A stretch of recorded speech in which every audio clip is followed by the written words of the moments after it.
because he was a living sacrifice. He stood in our place. That God man on the tree was the only thing that pleased the Father. Nothing pleases the Father but that God man on the tree.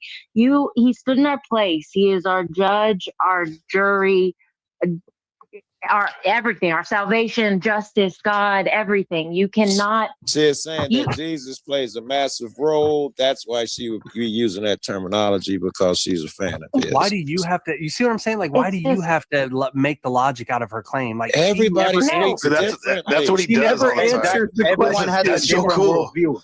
But because he showed you, Jesus showed you that you're idolizing words. You're idolizing words. When Jesus said, anyone who does God's will is my brother, sister, and mother. Anyone. So you're asking you to explain yourself, right? You throw it on me. The burden is on me, and now I am idolizing words. What I tell you to define the word, you're not understanding. That's why I'm trying to interpret it, dude. I'm telling you, this is new age garbage. Like, I'm telling you, I understand it. Explain what is how is it new age garbage? It has no ontological basis. This is from the Bible. Okay. This is radical interpretation of the Bible. That's it. There's no ontological, philosophical sense to this at all. I'm telling you that for a fact. And we can work through it. Can you tell us how it makes sense? Can you tell us? I could. No, she can't. She can't because you're going to idolize the words. It's a good take on it, though. I surely can. Well, no, you can't, because when I ask you about a word, you say I'm idolizing the words, right? But you're not taking in account the overall meaning. You're looking so close, micromanaging rather than looking big out at the big picture of things. You say there is no such thing as creation, and then you turn around and say, well, we're made in the image of God. And then you're like, well, you just don't understand made because I'm idolizing the word made.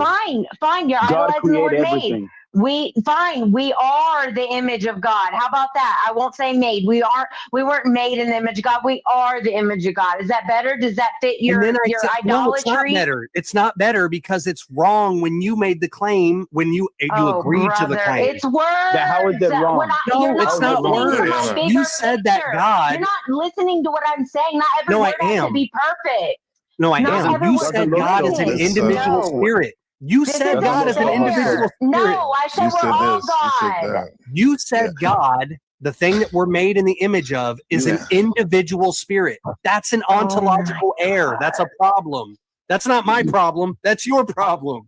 How is that her problem? It's all our problem right now. Shit. Yeah, Peril, what do you think about we're made in the image of something that's individual, that predates, that obviously precedes us. But the problem in my eyes is that there are a bunch of us up here. I like to talk at some point.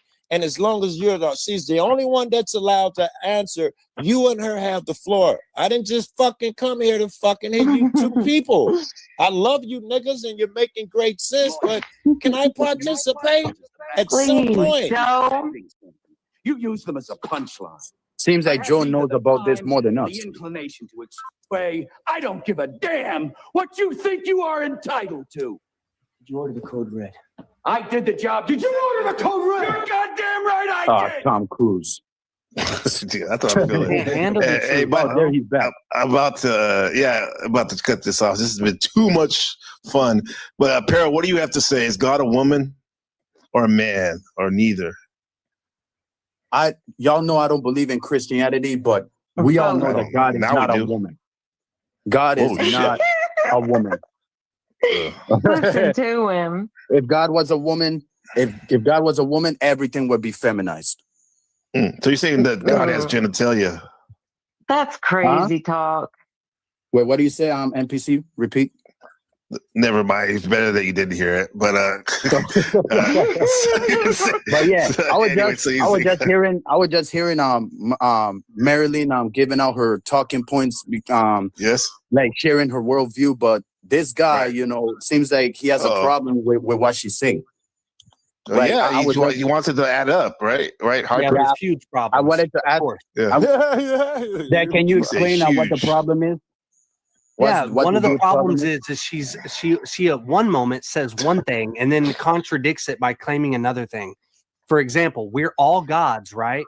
But then she'll say that there's this other God that's separate from us, that's making things for us. and that we're made out of In it. this But that's the hour way of she saw lives it. being You lead. said there's a spiritual individual being that's making our soulmates. And then you said that is this her individual worldview. being, we're made in the image of it. That's true. But at the same There time, is- we're That like that is eternal her and then we worldview, don't come from sir. anywhere.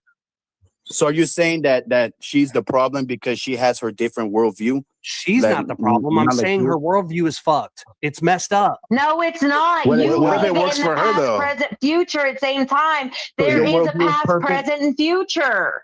We are in the present.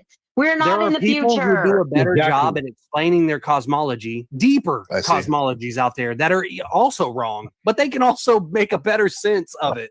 Like I'm just saying, Bullcrap. this is Yeah. new age. Can you prove it This to is us? like acid trip, Burning Man, new age tier philosophy. You're I'm telling spurging. you. You're spurging. That's what I said. He was Okay. crashing out. He was So you're crashing saying, out. so hold on. So you're saying this. So it's definitely not your thing. You're saying more or less, Well, right? no, it's not about me. He's It's about triggered. Well, yes, it is. I'm scrutinizing. making it about you. Well, what I obviously, it's do. not my thing, right? Obviously, it's not. Yeah, but I'm yeah, so it's, scrutinizing a worldview and trying to Yeah. run it through the grinder, and it doesn't Mhm. hold up. That's the Okay. bottom line. If I was asked these Why same doesn't it? questions, I would give you more sound, sensible answers. Give Not, me one oh, sound well, you just sensible don't answer. I'm not understand the asking you words. any questions. Yeah. I'm not asking you any questions. Acid You're trip. hungry, not me. Well, no, I'm not Whatever hungry. your I'm idea of what calling it bullshit. is probably not any more coherent. I'm if calling not less. bullshit. When I hear bullshit, I call it out. That's what I'm doing. But, I'm but not we don't hungry. know What yours. is the But we bullshit? don't know what What you is the believe. What's bullshit? your side? I told What's you your the side? bullshit. The What do you inconsistency. believe?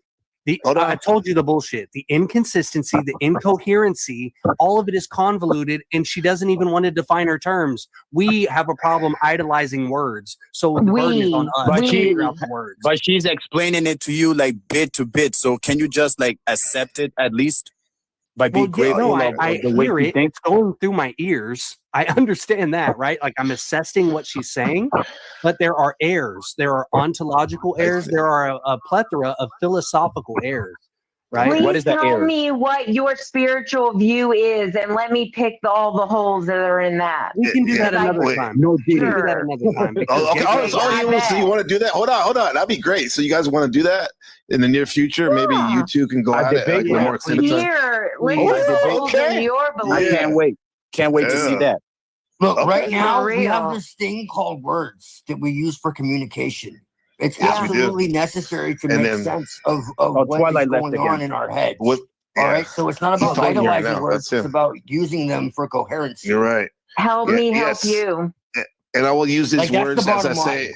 I think if It we is can the get bottom past line. that, it'll be a lot more Words. fruitful. No, I totally Right. agree that words fail. Logic fails, rationale fails, Oh, yeah, all absolutely that. it I does. agree with that. That's a problem, And right? with- We get stuck in But that's what we have.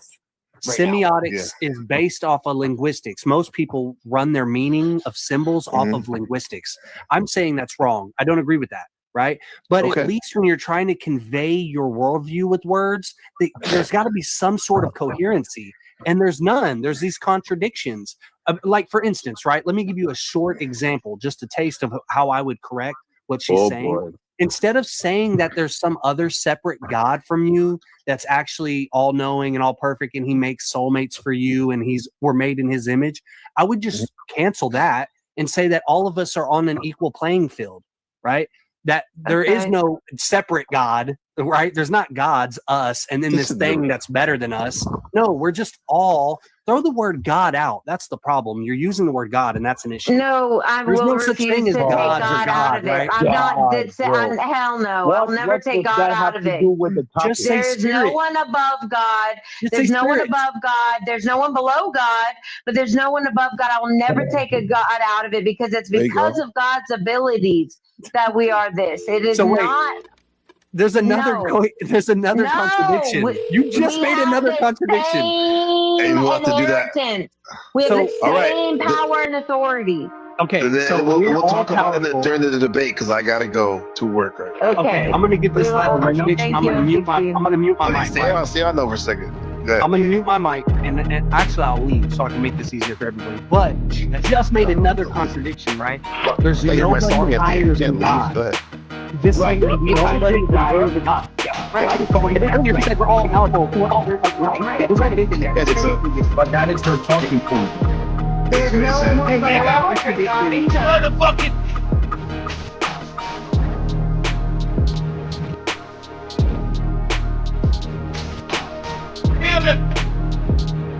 Fuck those up niggas.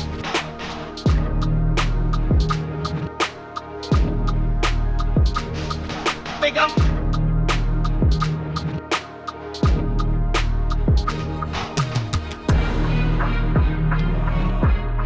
Niggas. Niggas.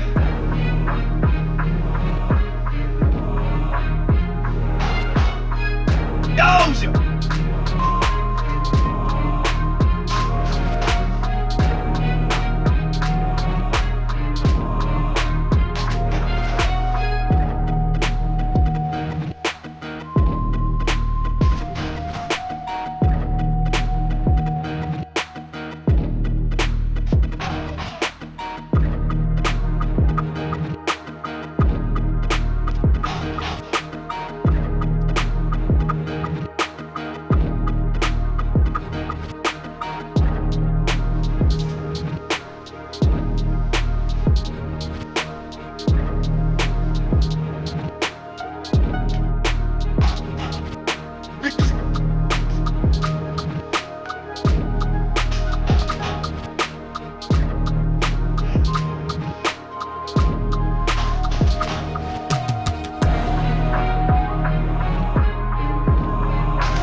Motherfucker, wow!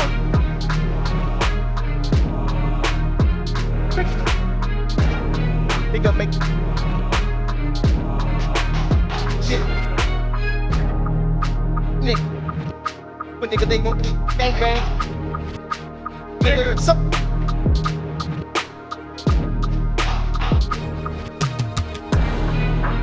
Nigga, that. Motherfucker. Yeah. Knock it out. Motherfucker, two.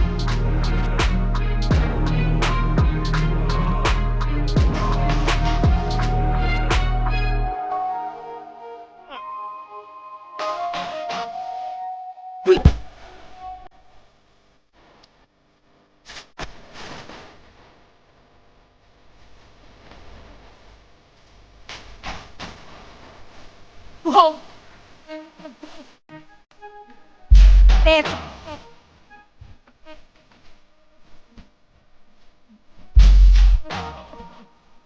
me.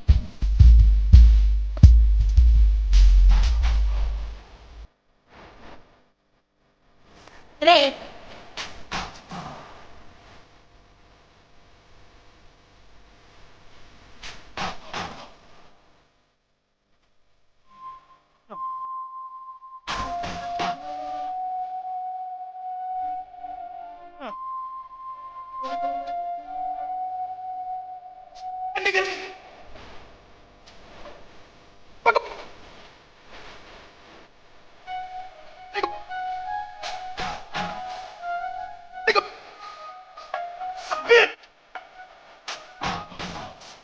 Bitch.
What's going on, NPCs? What's going on, everybody? Gabriel Alexander Carbo here. It's class time. Let's go. Let's get after it. Oh, man. Today's subjects: Coachella 3.0, music as time traveling, 2012. Yes, sir.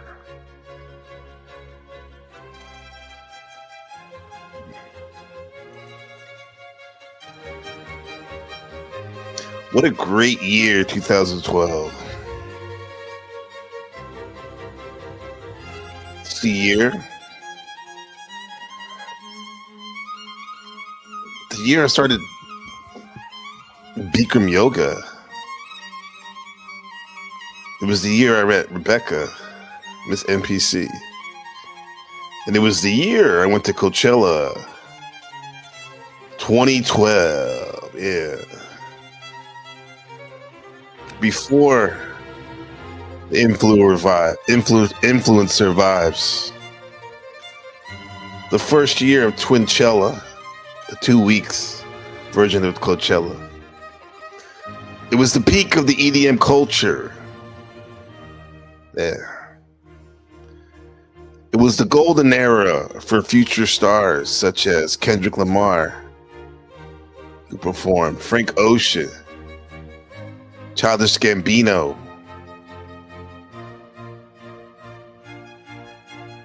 legendary headliners that year: Radiohead, the Black Keys, high-profile reunions at the drive-in, and the most iconic moment, the Tupac hologram during the set of Dr. Dre and Snoop Dogg, Eminem, 50 Cent, Kendrick, Wiz, all of them coming out to shine.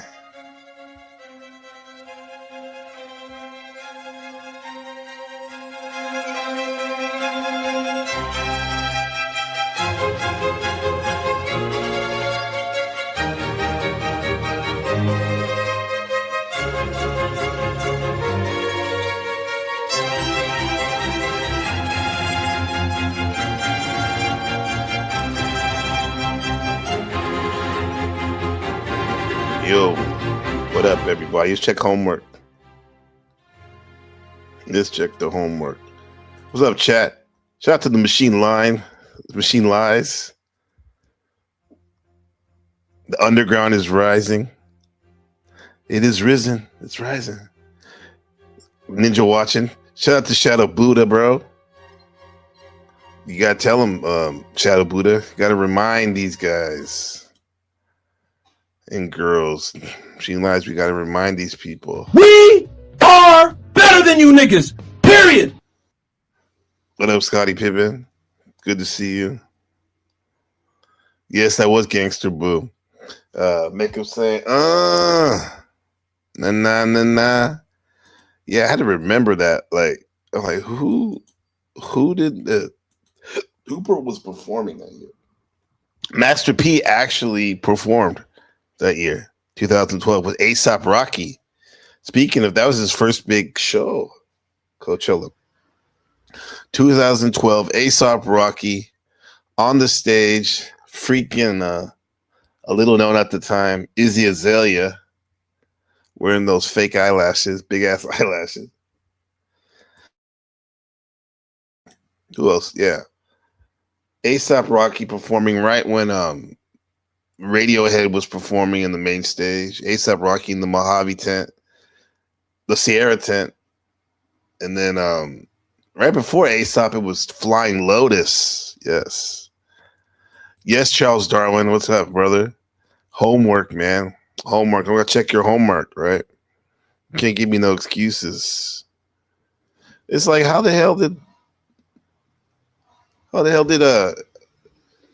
else are we supposed to learn something when you don't bring your workbooks in or essays that you're supposed to write for homework?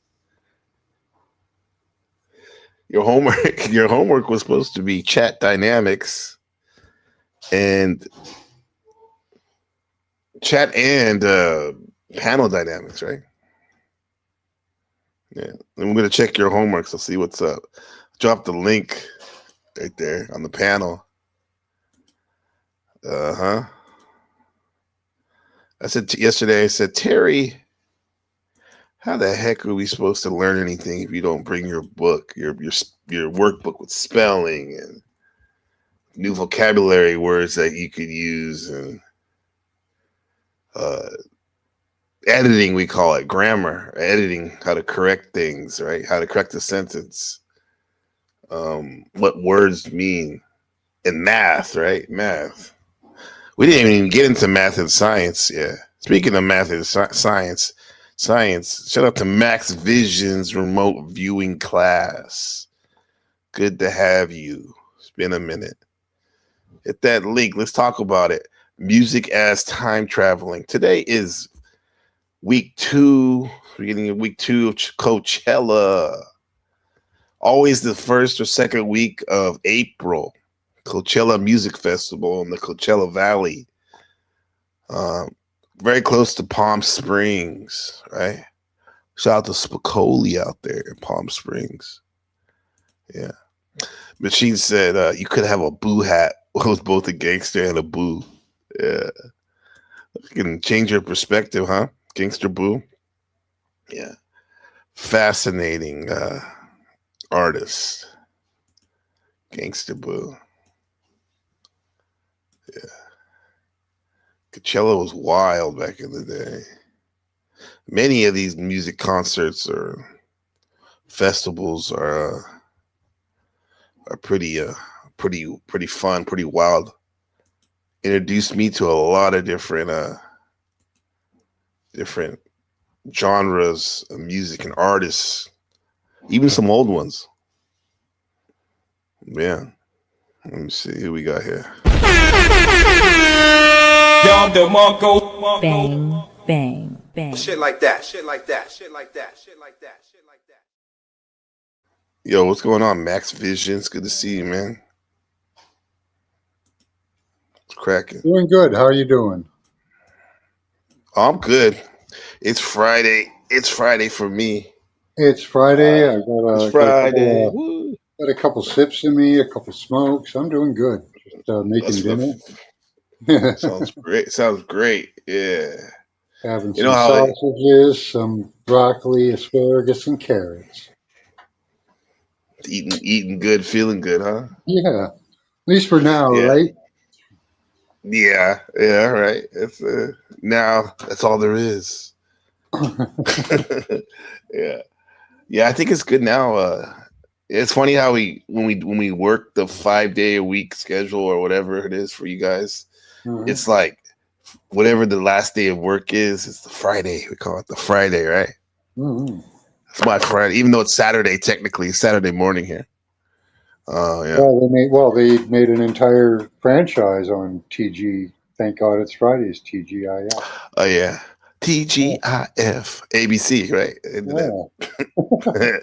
We watch a Full House in the 90s. Then we watch Family Matters with Urkel. And then we can watch some. What else was on there? Yeah. Oh, Perfect Strangers. Can't forget of that with Balky Bartolomus. Yeah, I was never into that one. I didn't like that one. Max Visions is Vision Maxon. Yeah, for sure.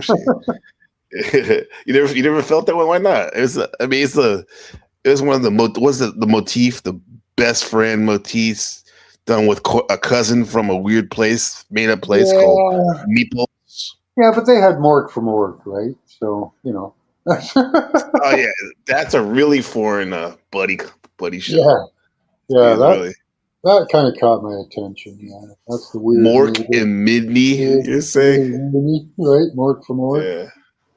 That's a good casting for Robert Williams because he was a weirdo. He was a straight weirdo in a good way. I didn't know people didn't understand his comedy. Weirdo. Yeah. Apparently they couldn't even control him on stage. He would just fucking go off, right? But yeah. He was like manic depressive in like a weird way, right? Like. Yeah. Somebody was going crazy. Like yesterday. Oh my god! Maybe I'll play some of this. Hurricane Pero and Hostile Hababorian and Twilight. They were in the back because I shut off the live yesterday. It was a good live, and I let it. People were talking backstage, and I guess the Machine Lives was simulcasting it by backstage over at Neurojack's spot, and I was listening to it, and they had to talk about these people deleting themselves and how like Chuck Norris, like, oh, it might have been a Peril was saying it might be it's fishy, and then they were talking about people who self-deleted themselves, and they got to Robin Williams, and somebody said he may have done that. I don't know what it was, Twilight or whatever, but I mean that somebody might have done that to him because he was in good spirits before. But then I thought, like what you just said, like he had, it was known that he was struggling with some deep depressions and stuff, right? Before, like that like the way he was kind of how he managed his stress, right? That's how he would distract himself with other people's laughter and his ideas. Yeah, he called it like he was coping, huh? Yeah, I think so. Something like that. Yeah.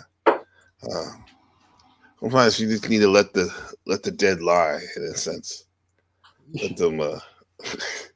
You still dig him up, though. Maybe he was. I don't know if he was off or if it was himself or not. The point is he's not physically here anymore. Yeah.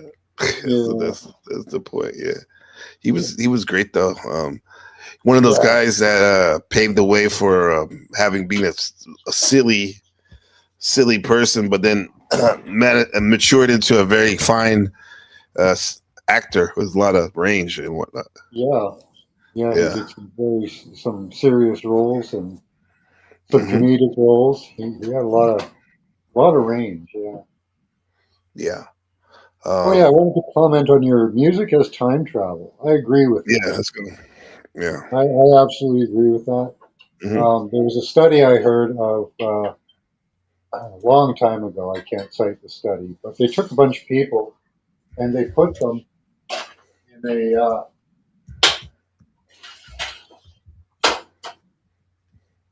a condition where they were experiencing everything from their youth, from the wallpaper to the TV, the music, and all that, and it actually physically changed them. It kind of de-aged them in a way. So listening to music from the it revitalized them in some aspects.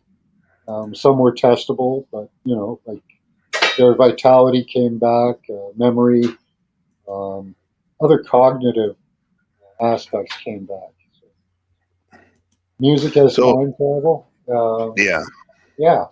Why not?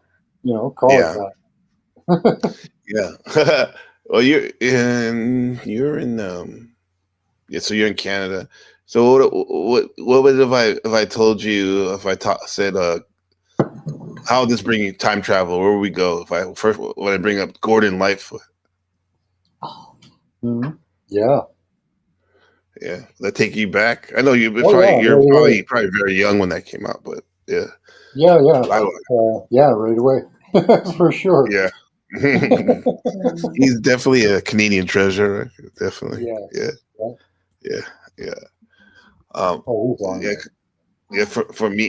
For me, that would definitely be because my mother would play that a lot growing up as the soundtrack in the background, what was in the house and stuff. Yeah. What was the song that stuck in your head? Well, of course, If You Could Read My Mind. Yeah. Which is definitely a time travel song in itself, right? Yeah. If you could read my mind, love, what a tale my thoughts would tell, just like an old time movie. Yeah, and the one line I like, especially from A Wish It Will, in a castle dark or a fortress strong, with chains upon my feet. Yeah, I mean, it's funny because someone like me, you would think the people go, "You're not supposed to know that song. You're a dude that was raised." Well, it didn't gain significance until my mother passed away and I got a little older and was longing for her in those times, and now that song, I was like, ooh, yeah. I got one you probably haven't heard. Pennsylvania 65000. No, the movie Transylvania. I heard of You said Pennsylvania. It's a song. It's a big band song, but it was so popular for like 20, 30 years. You probably know the tune. Yeah, I seen isn't the movie Transylvania 65000? You said, right? I don't know about that, but it was called Pennsylvania. Pennsylvania 65000. Yeah, Pennsylvania. Okay. Well, that must have been the movie I saw that was a spoof of that. Yeah. Called Transylvania 65000. But I remember that beat. Yeah. Pennsylvania 65000. Yeah. Okay. That's exactly it. That's hilarious. They need answers for a younger crowd. There you go. All right, I got to pop off. I'll be back if you're up in a while. I just got to have dinner and that. All right. Thanks for coming by. Appreciate you. Enjoy. Time travel. I'll be listening.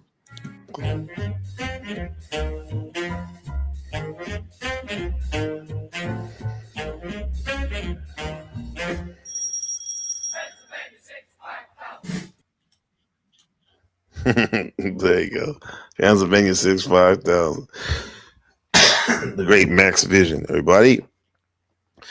Yeah, that Gordon Lightfoot song, though, if you could read my mind, it's a very special song for me. Yeah, especially when I got older and when they played, when he said the line, and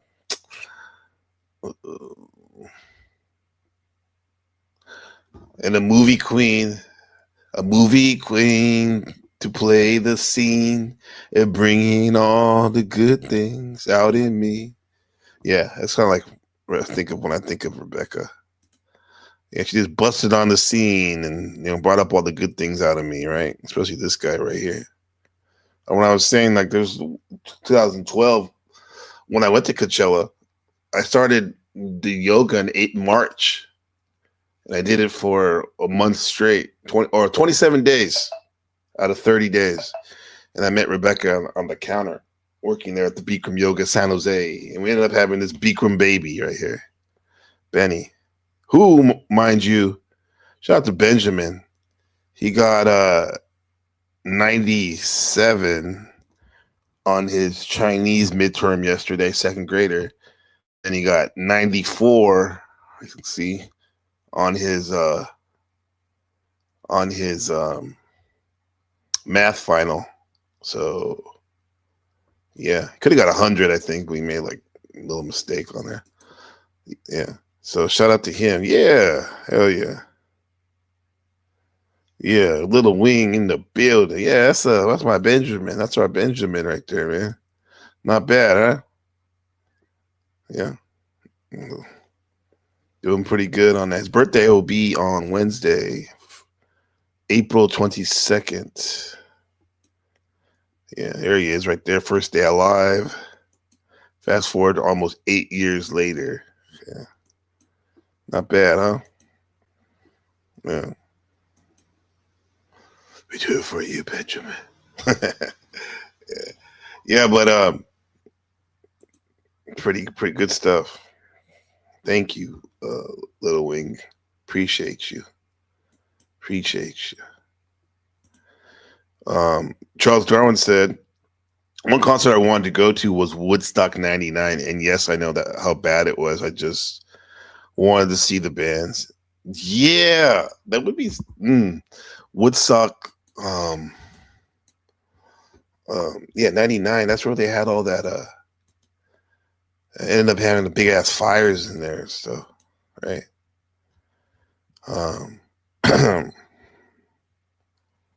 Yeah, the fires, and they had like the trash, and yeah, I want to go to the original one, man. Go see Santana, 1967, when they performed that Soul Sacrifice song. Yeah. Let me see this real quick. Excuse me. Let's see what we got.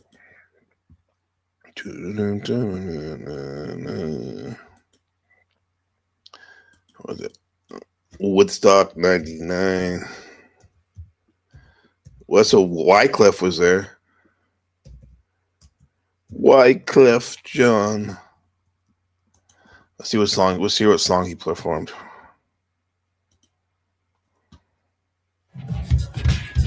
Woodstock, are you ready for some more music? To the back, to the side. With the Star Spangled Banner, Jimi Hendrix. What about everybody in the house? Are you brave enough to sing Janis Joplin? Oh no!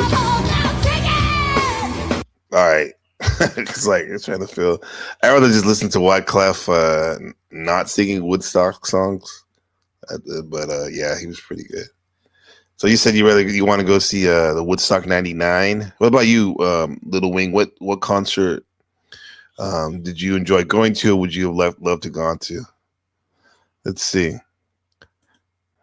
Yeah, he's in Canada. I'm Ozzy. I thought it was bad. Ozzy. Oh, okay. Coachella 2012. Who was there? I'll tell you who was there. Right. Let me see. I'll show you who was there. See if you can. Charles Darwin. It was for you.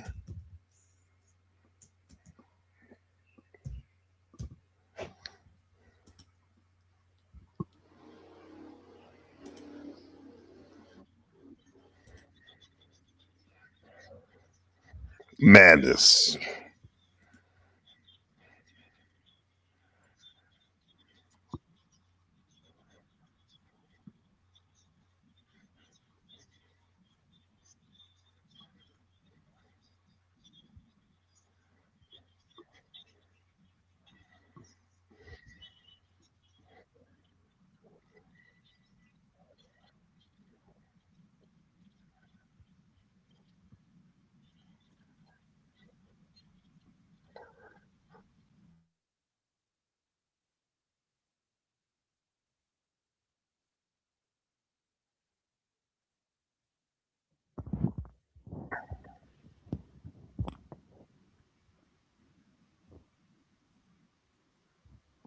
Yo. Hey, what up, man? Oh, I didn't even. What's up? This is Machine Lies in the building. Let me get this. Man. Yeah, I don't know if you were trying to play something. I was. Oh shit! I was like trying to get Charles Darwin surprised. Like, this is who was there, and I was fucking having a blast. I had heard this song.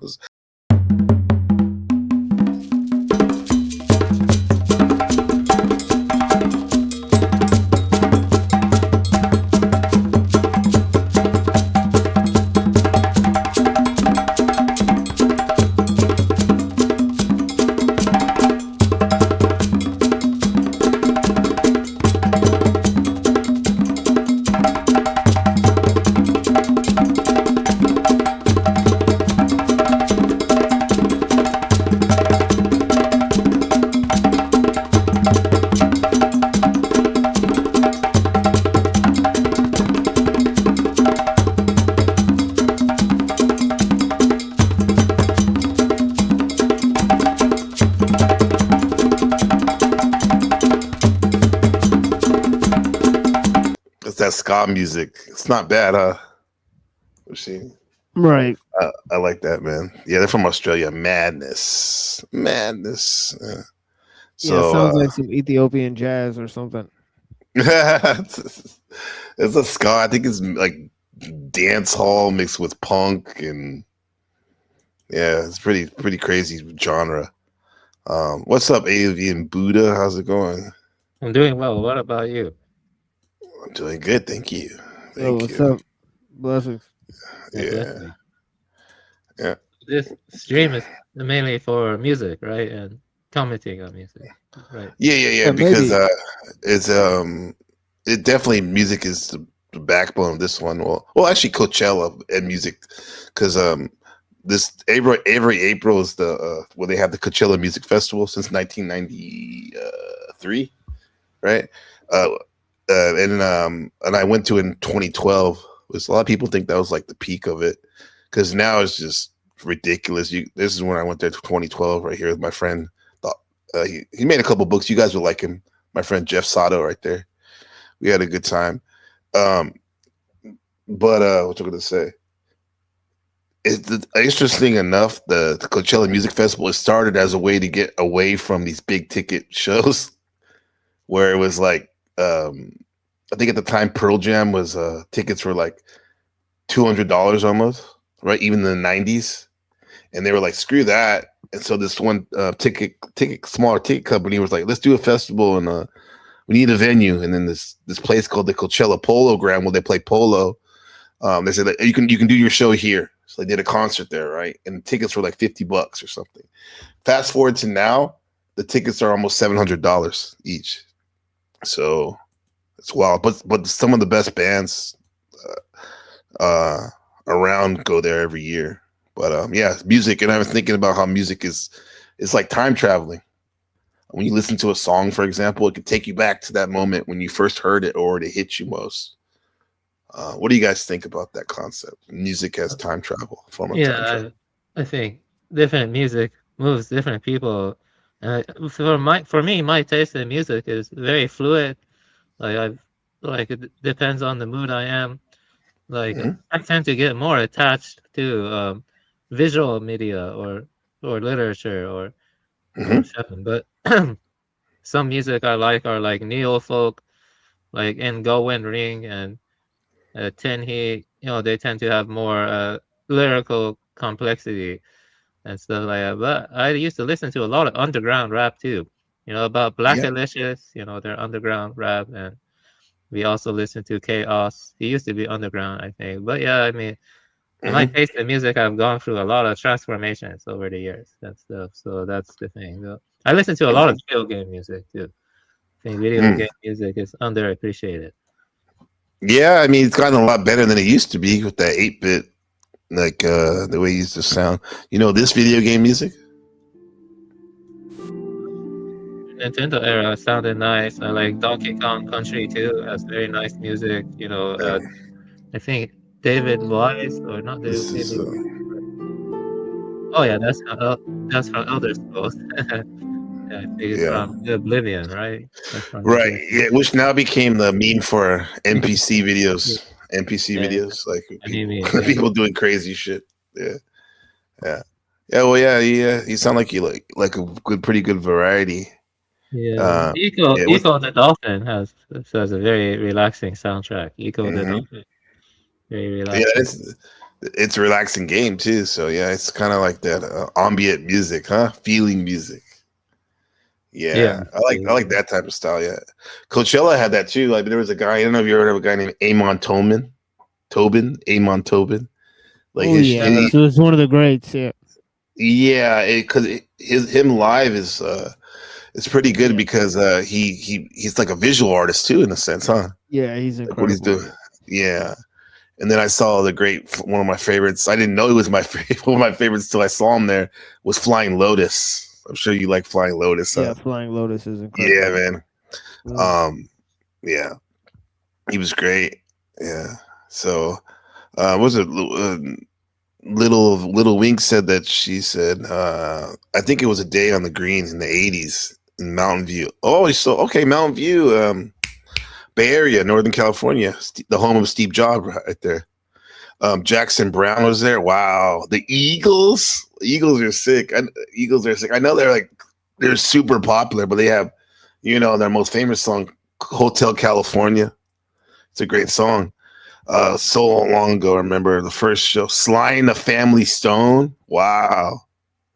That's your first show? That's very Bay Area in LA. Okay. You saw them in LA. Sly and the Family Stone, they're great. Let's see. What's up, Marilyn? Good to see you. Thank you for sharing Little Wingo 7.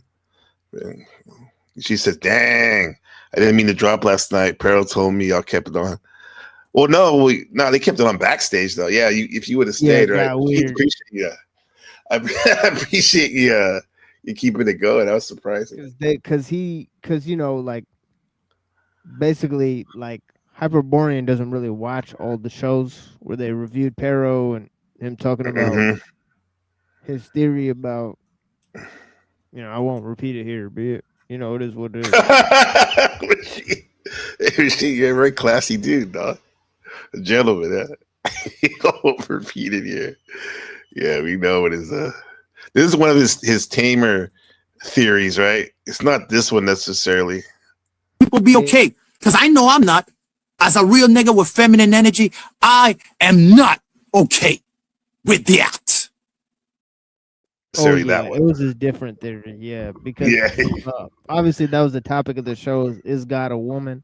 Which he surprisingly answered, because he is a real, N-word with feminine energy, right? So he did answer that basically. He's positively affirmed, but then he said that God is a man. Surprisingly, he said there's no way he could be a woman.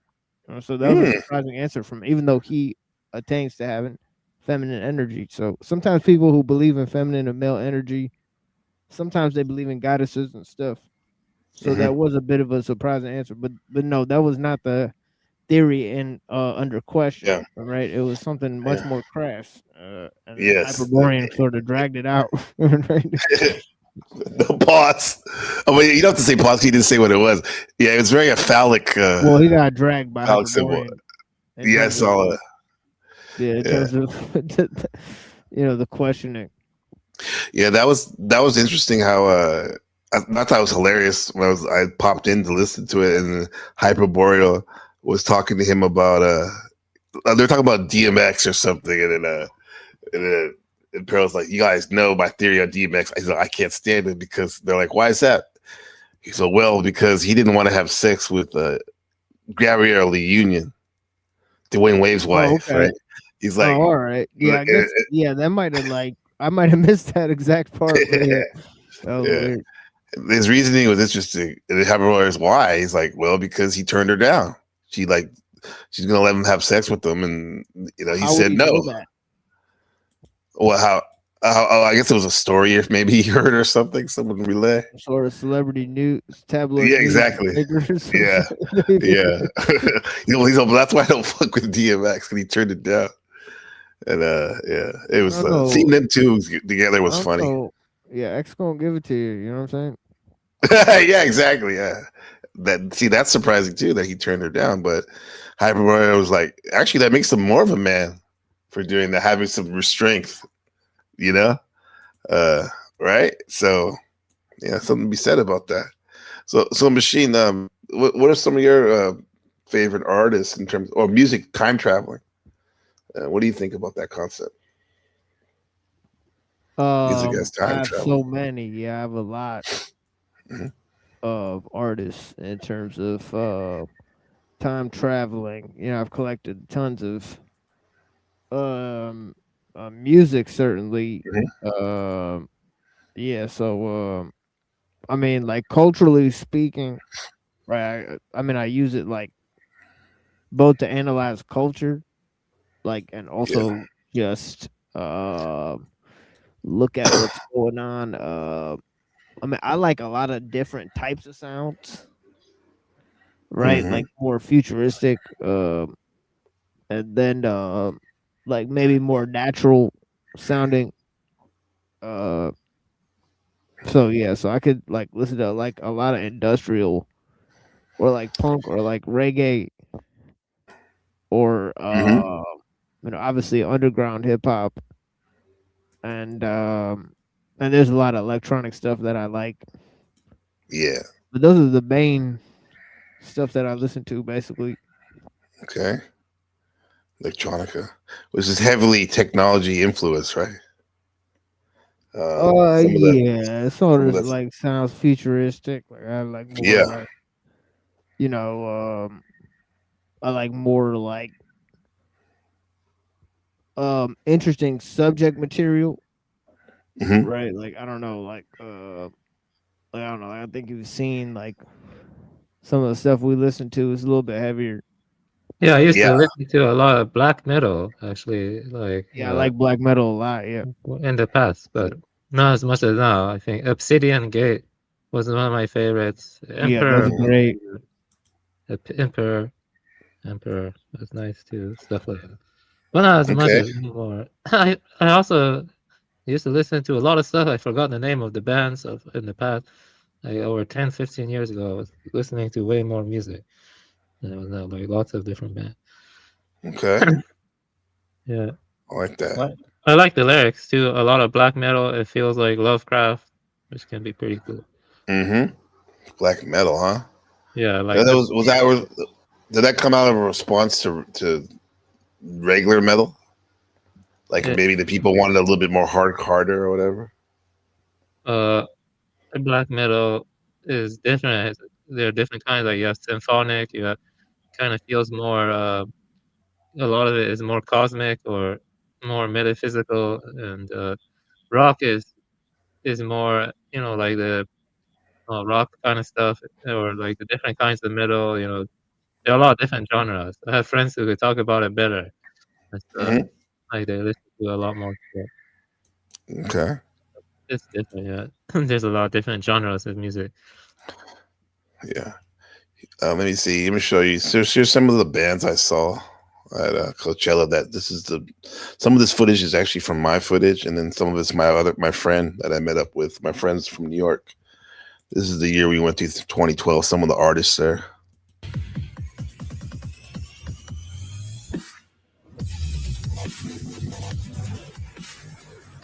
Coachella 2012. This first one is going to be Flying Lotus. We saw Flying Lotus. I didn't even know who he was. I was there. I wanted to see A$AP Rocky. His first big performance was like right after Flying Lotus in this tent, the Sierra tent. And I saw, Flying Lotus, and I met up with my friends in New York, and they're like, "Hey, try some of this stuff." And allegedly, I tried some stuff. It was like the first time I tried that ketamine shit. Right, and this is Jeff and I, my New York friends, listen to Flying Lotus. Right here.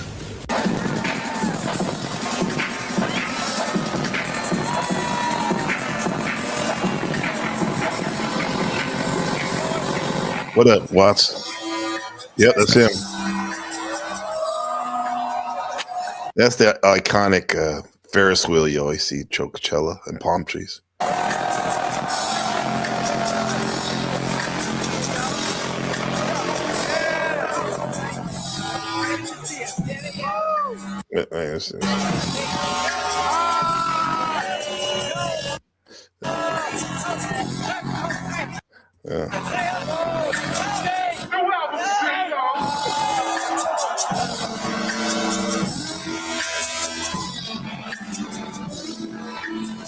Yes.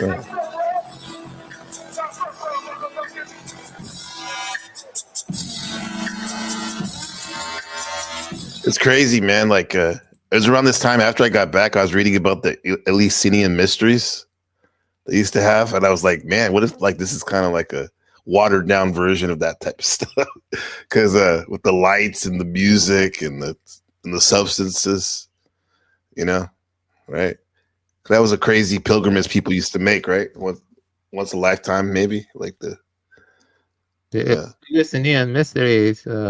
Based on what I read of them, they were like a fertility cult, and they had like a lot of rituals, and they had like Dionysian ecstatic rites. Yeah, they were very ecstatic. Yeah, and this was pretty ecstatic right here. Yeah, yeah, that's right here. Nice parallel. Yeah. Thanks for that. This is like during this year. I think who was there at the Sierra tent? Avicii, rest in peace. He performed there. He was pretty good. Swedish House Mafia came back that year to perform. David Guetta, he was there. Cascade, Calvin Harris. More like big time. Those are like those big time DJs and stuff. But this shit was tight right here. And the next song, have you heard that song Zodiac shit from Flying Lotus? Yeah. Oh yes, I've heard it. Yeah. Yeah, and the video is pretty dope too from Adult Swim, right, with the Zodiacs and stuff. Yeah, this is to show you like a little bit of Coachella.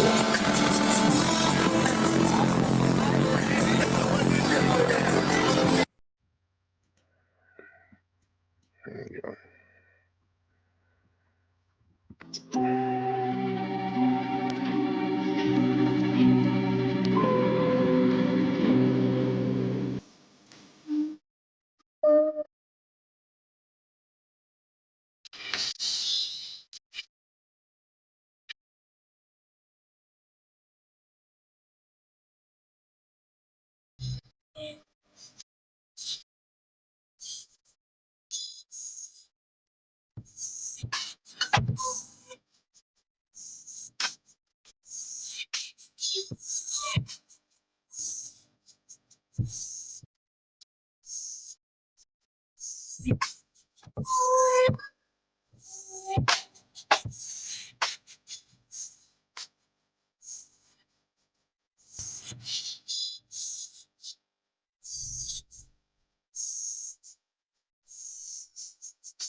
Absolutely, Shiv.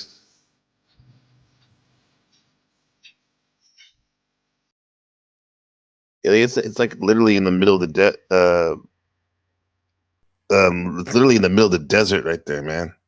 It's wild, bro.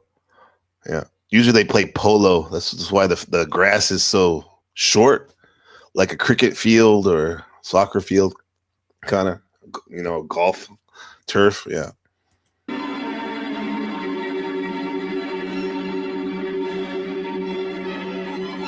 See, this is A$AP Rocky's first concert. We were there, right there. Yeah. I don't know. Do you ever hear his mixtape when he first came out? A$AP. You guys ever hear that? Yeah, maybe a few songs. Yeah, I definitely heard some of his music before. Yeah, to me, like that's the only one I actually listen to. I don't really care for. I try and I listened to some of his songs, but like nothing like his first mixtape was pretty classic. Yeah, everything else for me was a little bit downhill, but it was pretty good. The songs he had and the beats and whatnot. He's definitely a guy that looked out for his friends and whatnot. You know, the A$AP crew. Yeah. It's underground rap, right? Yeah, I used to listen to them like 10, 15 years ago. Right. Yeah. See, yeah, this is like around here. You see the shirt he's wearing. I think he's wearing Black Scale. Remember that closing line? Black Scale. I remember that he would wear that. Yeah, I don't. Some good stuff, man. Hey, what's up, Shift? Good to see you, man. He said 2011 was the beginning of the EDM hype for sure, and then 2012 was the peak of it. Like, yeah. You lost your passion for music over the years. Now you always be like showing us good stuff. He likes what's his name? One of his Avicii, not Avicii. Excuse me. Wow, Tiesto. He's pretty good. Yeah. Mm-hmm. You married a violin. Shit, that's funny. This group right here was just a group we just stumbled upon. This Mexican girl. It was like a Mexican, like kind of like a punk alternative, more like punk. I think she was. She was speaking it. She was singing in Spanish. I'm a poor Mexican in terms of my Spanish ain't up to par like it used to be. But like, you get the vibe, you know. Somebody you can tell is Mexican. They have the luchador mask right there. Right? That's the Black Keys. You ever heard of them? Yeah. Pretty good. Yeah. Mm-hmm.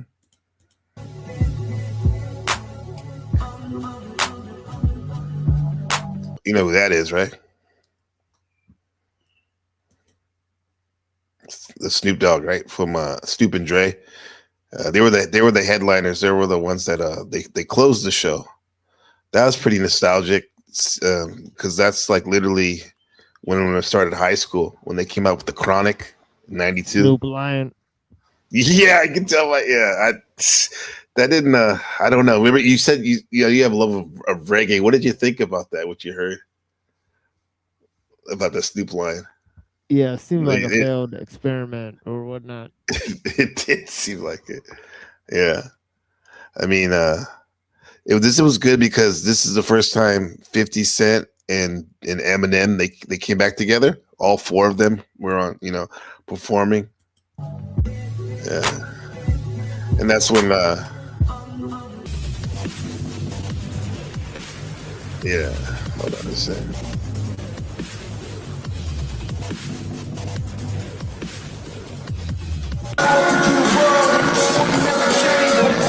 Have you heard of Zed's Dead? That group? No, they were there. Yeah, they were there right there. We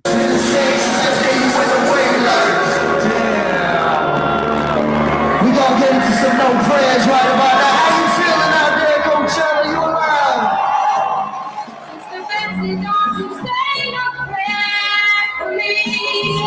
Now, you notice something interesting that right here, this is 2012, like pre-influencer era. Nobody has their phone up except my friend. Like right here. Right, nowadays, all you see is phones everywhere, man. Yeah. He's kind of crazy because he had just got I think the iPad had come out that year for the first time, the big one. And he was like filming all that shit. He could have broke that or easily broke that, all that stuff. It was just Shadow Buddha says, Gabe, what band or solo artist surprised you the most? How'd you feel about the controversial Tupac hologram? Well, the band, good question. The band that got me the most was what's his name? Arab Music. I mean, he wasn't in the main tent, he was on the side tent, like that Sierra tent. But I was like, what the hell? This guy has his little, what do they call that? Is that an 808 or the mixing machine where you can make you can program the beats? And you ever heard of Arab Music, you guys? Oh yeah. Yeah, like how he hits those things and he makes it, he makes a here, let me see if I can get him real quick on this. Yeah. His shit was super dope the way he was doing it. Yeah, that surprised me, his performance, because I was like, not only how it sounded cool, but watching him make the music right there was pretty cool. And especially in the machine, he was making like, a whole, like, being a whole band with the damn machine, right? So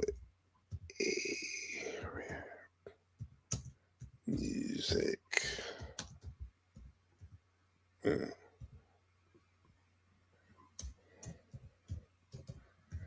Mm-hmm. This is him right here. Right here. Got it. They get it up. This is him, Arab Music. Coachella.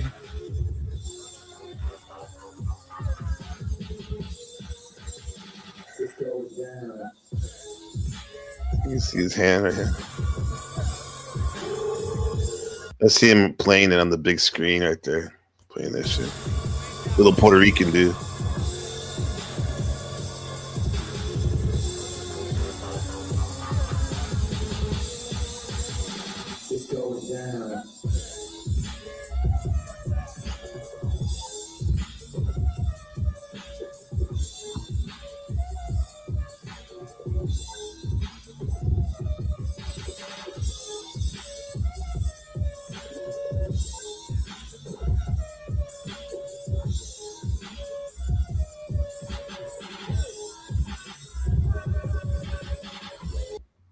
Have you guys ever stumbled upon a show, a live music that you were like just blown away from? Never like heard of the person, or maybe not even the genre or whatever. And you were just like, wow, what was that? I don't really go to live shows that much, right? For me, it's more of a private thing. Usually with sometimes I'll save a lot of songs or albums for like psychedelic trips, right, and stuff like that, and that's a lot. And one of the bands that I've often saved up for a lot of psychedelic trips is No Such Thing. So I did go out and see No Such Thing one day, right? And yeah, it was a stellar performance for sure. I'm in Ann Arbor, Michigan. That's not too far from where we are. It's like 30 minutes away. Yeah, Ann Arbor, the Wolverines, Michigan, University of Michigan, right? Is that alma mater? Yeah. Yeah, that's cool, man. How do you pronounce spell the group? Which group? The one that you just said, you mentioned, the one that you saw. Oh, No Such Thing. It's NOSAJ. Yes. And then Thing, just how it's normally spelled. Okay. Yeah. But yeah, they produced Man on the Moon by Kid Cudi. Right. That was a song by them called The Aquarium. Right. I think they produced a bunch of rap songs and a bunch of R&B songs. They're maybe lesser known, but their production quality is higher. Okay. Yeah, but the original song is called The Aquarium. Aquarium. And that's actually really good, yeah.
Yeah, Shadow Buddha asked TML, does Michigan have a rock scene too, or is it mainly hip hop? Actually, Michigan had what some would argue is the first metal group named Death.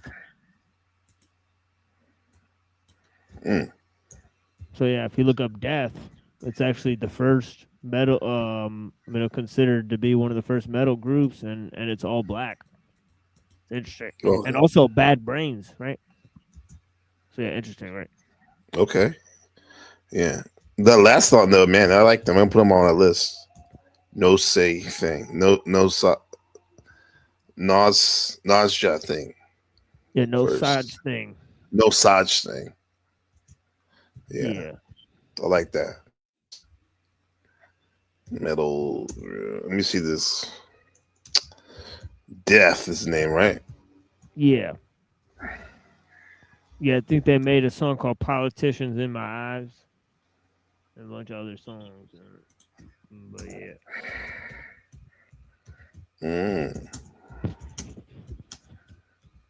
Yeah, Detroit. Death. But yeah. That sounds dope, bro. That was dope. Yeah, I think Mos Def made a documentary about it. Something like that. Yeah. It's interesting how you can tell the punk influence a little bit. I hear it in that. Right. Bad Brains and all that stuff. Yeah, that was nice. Huh. Yeah, I got one for you guys. Let me see. That I've put together here. This is a classic from Def Jam. Right. But I put something over it, so. Let's see. Put this up real quick.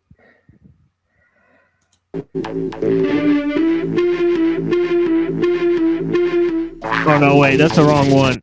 No, that's the OG one. We can't play that. Yeah, because we don't want to just play some songs, right? But yeah, give me a second. Yeah, I kind of mixed it up to like a much more experimental, but this one. Whereas break beats have been the missing link connecting the diaspora community to its drum-woven past.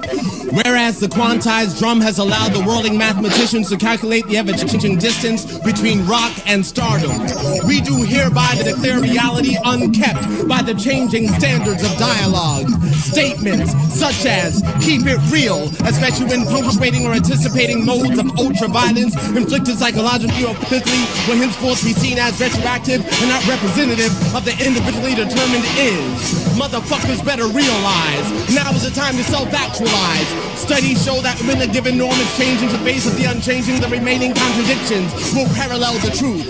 Equate rhyme with reason, sun with season, reject mediocrity. Your current frequencies of understanding outweigh that has been given for you to understand. The current standard is the equivalent of an adolescent sick to the diet of an infant. The rapidly changing body would acquire dysfunction and formative symptoms that could not properly mature on a diet of applesauce and crushed pears. Light years are interchangeable with years of living in darkness. The role of darkness is not to be seen as or be equated with ignorance, but with the unknown and the mysteries of the unseen. Thus, in the name of Rosen, Godson, Hurston, Akhenaten, Hatshepsut, Blackfoot, Helen, Finnan, Hollow, Holly, the three Marias, Tara, Lilith, Lord, Whitman, Baldwin, Ginsburg, Portman, Lumumba, Gandhi, Gibran, Shabazz,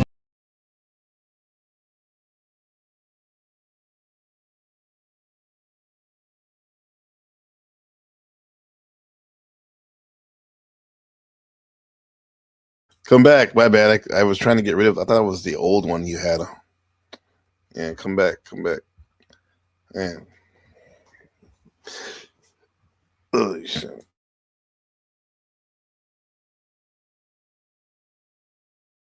Yeah, I'm trying to find the name of this one band I saw over 10 years ago. I forgot their name. I have to ask a friend. Maybe. I think you would like them. It's underground rap. We'll ask them.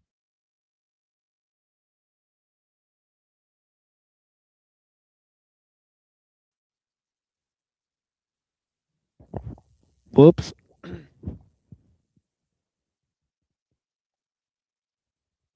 Yeah, I think we crashed out there.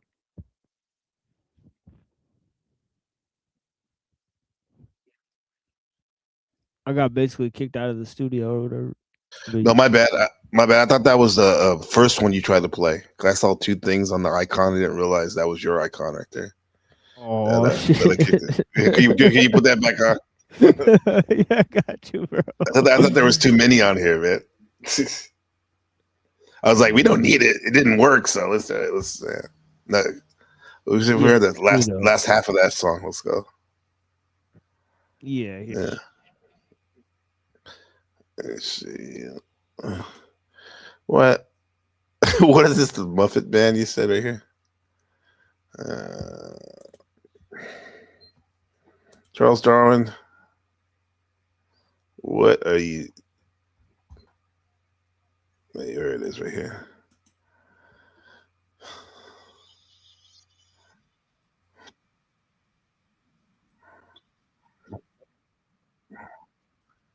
You want me to play Jungle Boogie? Charles Darwin, that's probably a Muffet version. That's probably very highly copyrighted, though. It's a great show, actually. One of my introductions to music. Whereas break beats have been the missing link connecting the diaspora community to its drum-woven. Larat, Shiva, Ganesh, Asia, Yamaya, Oshun, Obatala, Ogun, Kennedy, King, 4 little girls, Hiroshima, Nagasaki, Keller, Vito, Perone, Marley, Magdalene, Cosby, Shakur, those who burn, those still aflame, and the countless unnamed. Reclaim the present as the present, as the hereafter. We are unraveling our navel so that we may ingest the sun. We are not afraid of the darkness. We trust that the moon shall guide us. We are determining the future at this very moment. We know that the heart is the philosopher's stone. Our music is our alchemy. We stand as the manifested equivalent of 3 buckets of water and a handful of minerals. Thus realizing that those very buckets turned upside down supply the percussive factor of forever. Let your children name themselves and claim themselves as the new day. For today, we are determined to be the channelers of these changing frequencies into songs, paintings, writings, dance, drama, photography, carpentry, crafts, love, and love. We enlist every instrument, acoustic, electronic, every so-called gender, race, sexual preference, every person as beings of sound to acknowledge their responsibility to uplift the consciousness of the entire fucking world. Any utterance unaimed will be disclaimed, will be named. 2 rappers slain.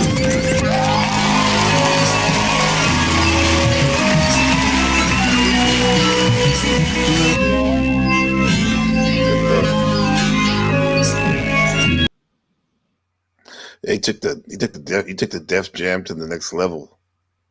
Look at that, yeah. Poetry slam, psychedelic.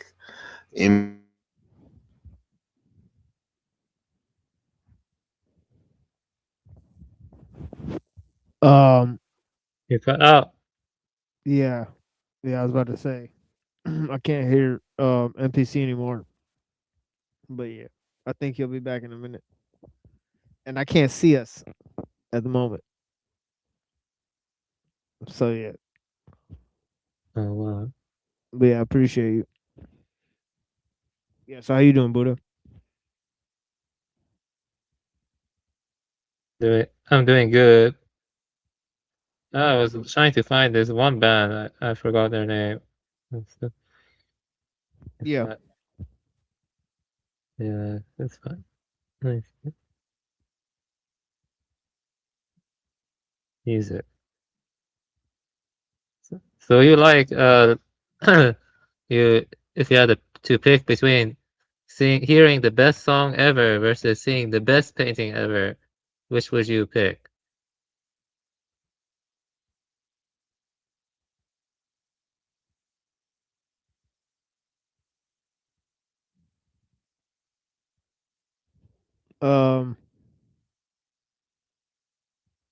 No, I got kicked out.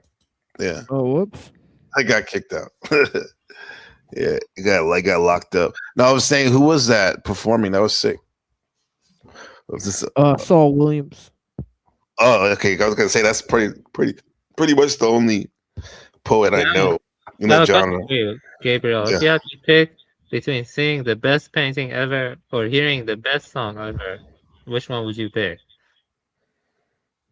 Probably the best song. That's cool. Yeah. I don't know. I mean, you can't lose it either way. Yeah. Depending on I know visual is such a thing too, because you may have that painting where I think I would want to see the best painting only if I could imprint it perfectly almost in my mind, so I can always go back to it. Because maybe if it's like a painting where like a lot of stuff is going on, like Hieronymus Bosch. Exactly. Right. Yeah. But it'd take me like a while to like study what it's trying to tell me. I mean, this is so like so I could picture like Hieronymus Bosch or something like that, but maybe not like the regular painting. You know, that's why like the painting across from the Mona Lisa in the Louvre is much more, to me, is much more spectacular than the Mona Lisa. Like you see the Mona Lisa, but it's this picture. This is the one that's like right on the other side of it that I was like, holy crap, that is amazing. This painting right here. We're gonna spin around here, and you see this wedding at Cana. This painting is enormous. It's called Wedding at Cana, right here. And they have Jesus in the middle right there. In fact, it's the biggest painting in. You see this one? Yeah. You've seen this painting before. It's pretty sick. There's a lot going on like that. There's a lot going on in there. Yeah. So, how about you, Avian Buddha? What would you see? A painting or music? I have a feeling you say painting. Yeah, painting, but I think for everyone the best would be different. I like the Chinese brushstroke paintings more than classical paintings of the West, but I do respect that. But something about the brushstroke paintings and the woodblock paintings of the East and stuff like that, I tend to like that kind of stuff more. I like let me see who I like.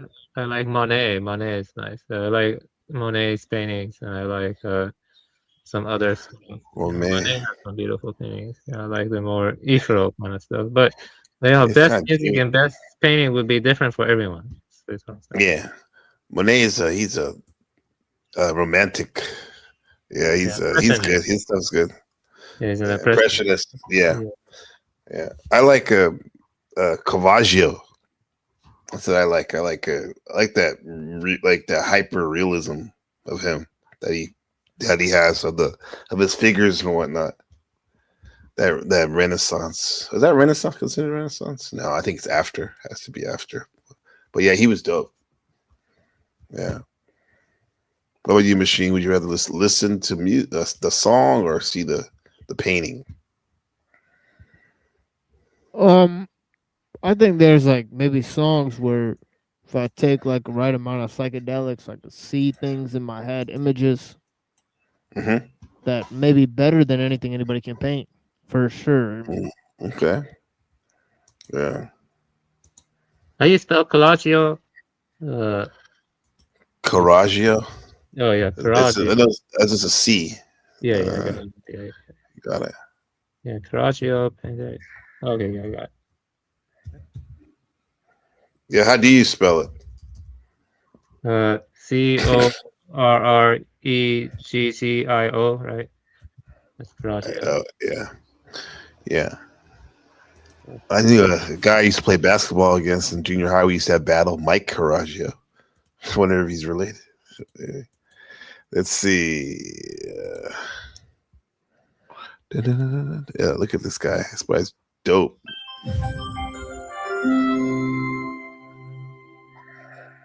Antonio Correggio was born on August 1489, died March 5, 1534. He, usually known as just Correggio, was the foremost painter of the Parma school of the High Italian Renaissance. Pretty tight right there. Yeah. Who was responsible for some of the most vigorous and sensuous works of the 16th century, in his use of dynamic composition, illusionistic perspective and dramatic foreshortening. Correggio prefigured the Baroque art of the 17th century and the Rococo art of the 18th century. He is considered a master of chiaroscuro.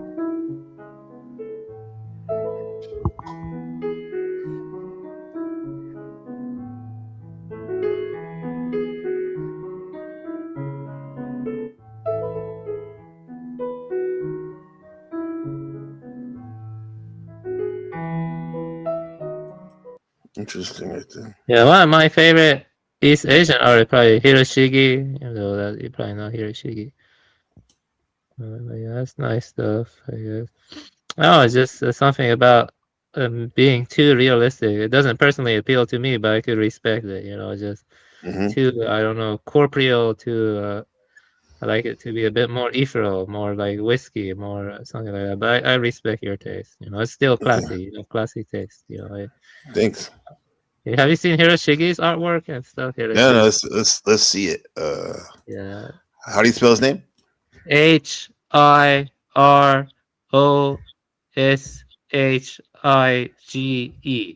Hiroshige. Okay, here we go. Let's see. Oh, okay. I think this looks familiar. Nice.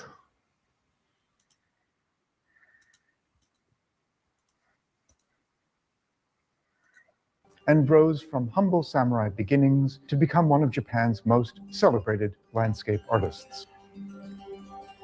This exhibition, the first of its kind at the British Museum and the first in London for over 25 years, showcases Hiroshige's art. That's nice. The colors too. Like the colors and and enduring legacy through prints, drawings, books, and paintings from the museum's collection, alongside a gift of 35 prints and additional loans from the collection. It looked like a psilocybin. You see that? Alongside a gift of machine, like a psilocybin cap or something right there. It's like yeah. 35 prints and additional Definitely, collection of Alan Medal. It's pretty elegant, Avian Buddha. This is nice. A lot of his art books of birds and flowers and also landscapes and the Japanese settings. So I have his art book. Yeah, I like these slices of life. You know, like something like this right here. A major collector of Hiroshige's work, and further additional loans.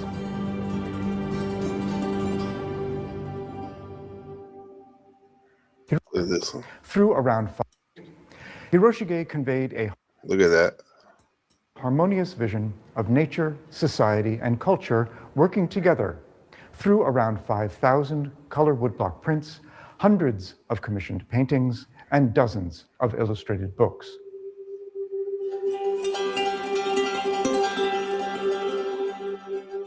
Hiroshige lived at a time when a samurai government ruled Japan from the city of Edo, or present-day Tokyo. See this real quick. Such as actors, beautiful women. So he would paint like these portraits and stuff, huh? Too. Wow.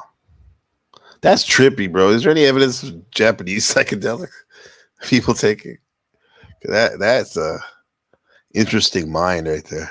On the most common subjects for woodblock prints, such as actors, beautiful women, and views of Edo. Around 1832. The colors, Avian Buddha. Yeah, I really like the colors. Yeah, very good. He expanded his repertoire to include views across Japan. Pilgrimages and sightseeing trips, independently or in organized Look at that. groups. The most traveled highway in Japan at the time was the 500-kilometer Tokaido Eastern Coast Road. This connected Edo in the east with Kyoto, the emperor's capital, in the west. Its 53 post stations provided travelers with places to rest and stock up on supplies. Accommodation ranged from simple guest houses to luxury. But he's good. Thank you for showing that, man. They have dope taste too. Yeah. The best Persian artist, he actually died recently. His name is Mahmoud Fashion. You might like his too. It's a little bit different. That stuff is actually even brighter and stuff. His stuff isn't bad. He makes Persian miniatures. If you want, you can look at that too. If you later or whatever you want. But yeah, he was a good artist. He died recently. No, I'm gonna go back to the Coachella, but before that, the music. But let's how do you spell his name? Mahmoud. Yeah, I'll put it in the private chat because it's harder. Okay, Mahmoud. The Mac. They call him the Mac.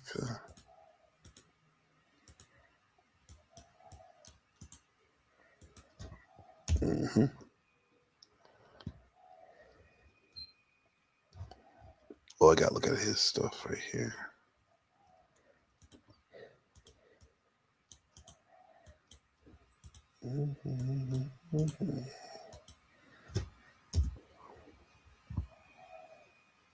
No, not Mahmoud Productions.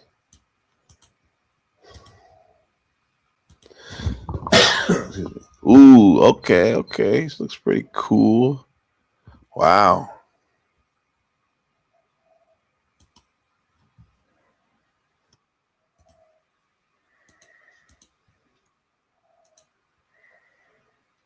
Style of visual narrative. Damn, that's pretty surreal. Mahmoud Fashion. I like you said you like Monet, right? Yeah. I like that. Yeah, I actually saved a lot of the art that he shared of this guy. You know, the Discord and other places. I actually started, screen capped it because I was like, this is really beautiful. Like the art of nature. Actually, I really got a kick out of this Buddha, Mahmoud. Yeah, this guy's amazing. Yeah, that's him right there. It looks like him. I saw a little video of him for a second. It looks like him. Yeah. Iranian artist known for his unique style of visual narrative paintings. Makar Wood. Master Farshchian, who was born in 1929, is the creator of a unique style and school in the Iranian visual arts. The symbolic paintings Reminds me of like a Chinese painting, the figure kind of, but like done like very uniquely dreamy, surreal. of Farshchian stand apart from most Western symbolists for the way he brings Eastern poetry and prose into his art. He combines Persian classical literature, the Quran, and the Old Testaments with his own deep imagination. In his paintings, Farshchian brings history, legend, and fairy tales to life. He narrates the fables in a sensual and poetic way through his own brilliant colors and wavy brushstrokes.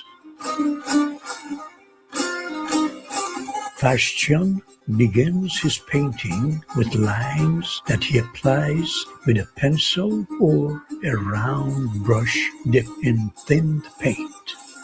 His lines are beyond just framing form. They express texture.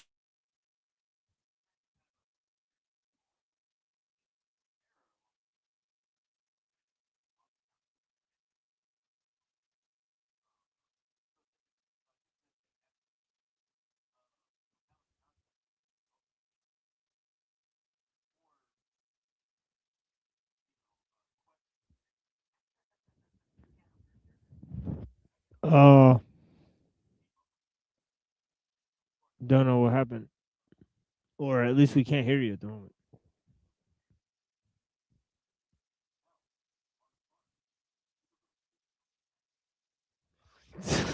Wait, hold on.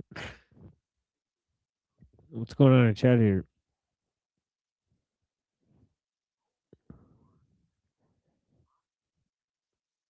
Yeah, I think he's getting kicked out of the StreamYard, similar to how. Well, I think he accidentally kicked me out, but yeah. So yeah, technical difficulties, my friends.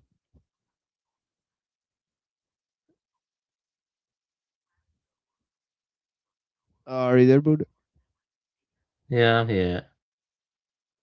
Who's this Charles Darwin guy? He kind of seems stupid to me. Yeah, call in, Charles. Let's talk about it. Well, you're talking about his Roman Empire comment? Yeah. I mean, he's just a troll, but it's just kind of stupid. Ex-Roman Empire. I'm not sure if I understand that. Yeah, it's just a bunch of stupid conspiracies that are circulating around now, so I'll just keep going on. Okay, there we go. About the Roman Empire and Persia? What do you say? Yeah, StreamYard is being a punk ass for sure. Yeah. What do you say? Something about the Roman Empire. Yeah, right there. So yeah, I don't know exactly what that means. He's ex-Roman Empire. I don't know. Is there any relations to the Roman Empire and Persia? I don't know. I don't think so. No, it's just this idiot called Santos Bonacci and other people. They're going around and spreading a lot of stupid conspiracies about how Romans are Persians and other crap like that. There's a flood of brain rotting conspiracies spreading around right now, and so it's like pure brain rot, and it's just tiresome. I probably just regurgitate what those so-called those so-called brain rotting conspiracies. So. Oh yeah, but that's cool. That's good that you know, whatever. You told him to shut the fuck up. That's kind of rude and shit, but okay. But yeah. Let's see. It is all right. So this is but I like that guy. That artist is very dope. He's very dope. You said he just died, passed away. Yeah, he passed away this year, I think, or maybe it was last year. He passed away a few months ago. Okay. Let's see. So this is, let me see. This is Dead Zed. Zed's dead. I have another one.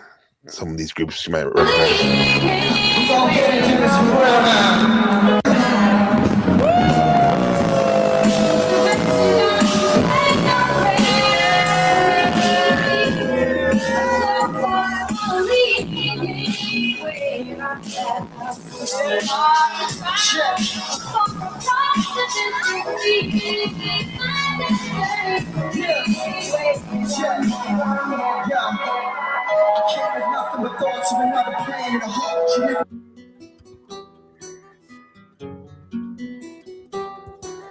I don't know, like I forgot where I found that song, but that sounds like very ethereal. This song right here, this little segue shit.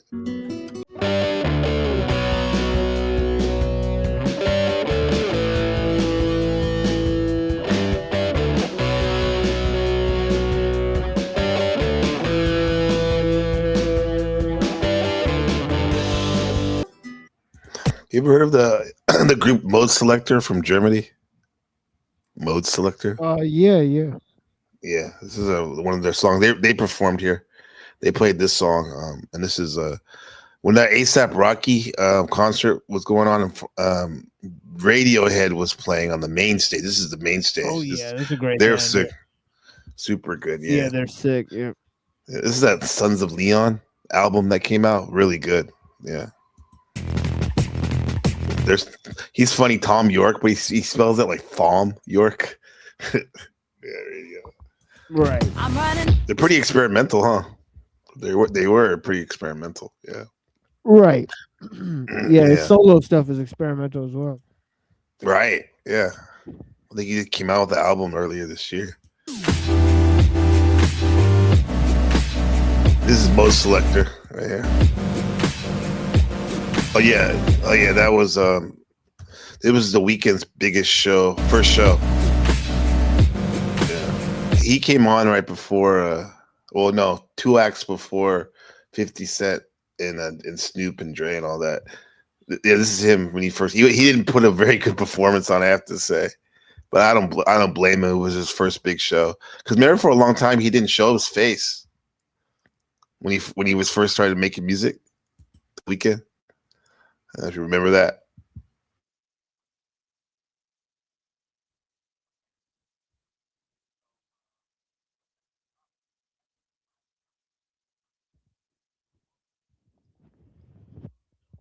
I feel like he froze up again. Honestly, I feel like it happened when he tried to play the videos. When he tried to freeze up and. Yeah, StreamYard uses a lot of RAM. Right. Yeah. Yeah. People don't know. Like StreamYard is like, it just tries to kick people out, freeze up. I wonder how much RAM his computer has.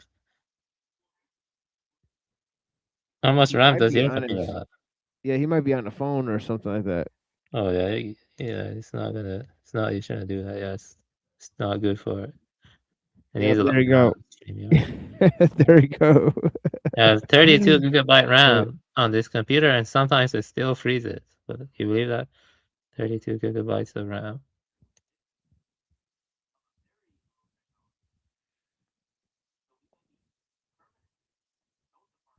Yeah. How much RAM does your computer have? Probably not much, including with all the exorbitant tabs, and I have a whole hard drive plugged in and other stuff. I think it's not very efficient for sure. Yeah. Sorry, he keeps pushing me out. It's probably gonna have to shut it down in a second. Yeah, how much RAM does your computer have, Gabriel? What's up? How much RAM does your computer have? Your RAM? Enough. Usually, this doesn't usually happen like this. So, yeah, I don't know what's going on. You know what? You know what helps is like you go to the internet browser and clear out all the cookies. Mm-hmm. before you do the StreamYard. But yeah, sometimes that helps. But yeah. Okay. Yeah. I'll try that.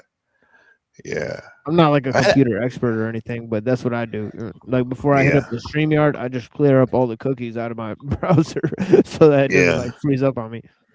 What is the cookies again? It's in you got to go to like settings and then like third party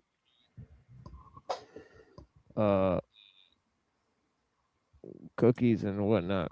Oh, I see it. Delete and the data and yeah, browser. Yeah. Shit, I'll do it right now. Fuck it. Okay, maybe that work. Let's go. Let's see.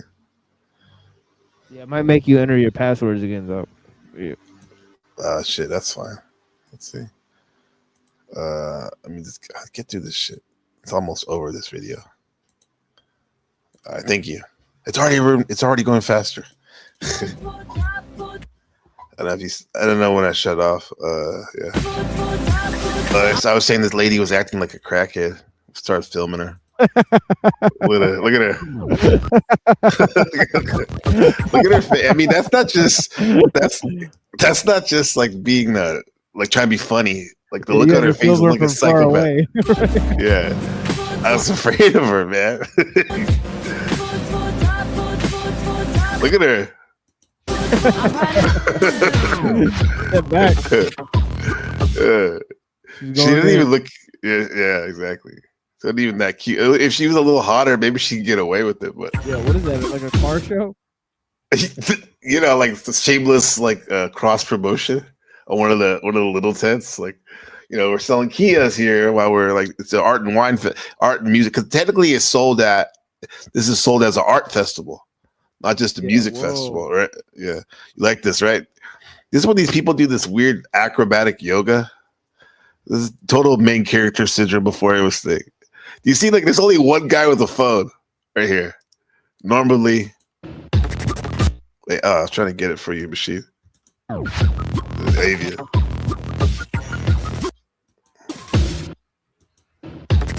There you go. That's right here. Oh, shit. Yeah, she's definitely got the badonk.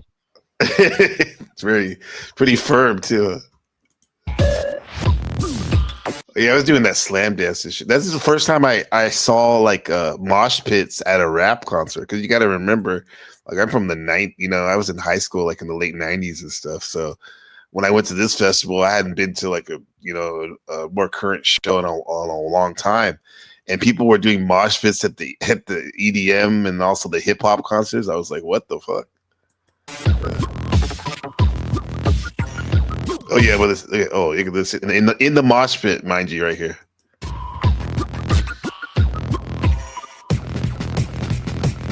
I'm running. See, this is funny because this is oh shit, look at that.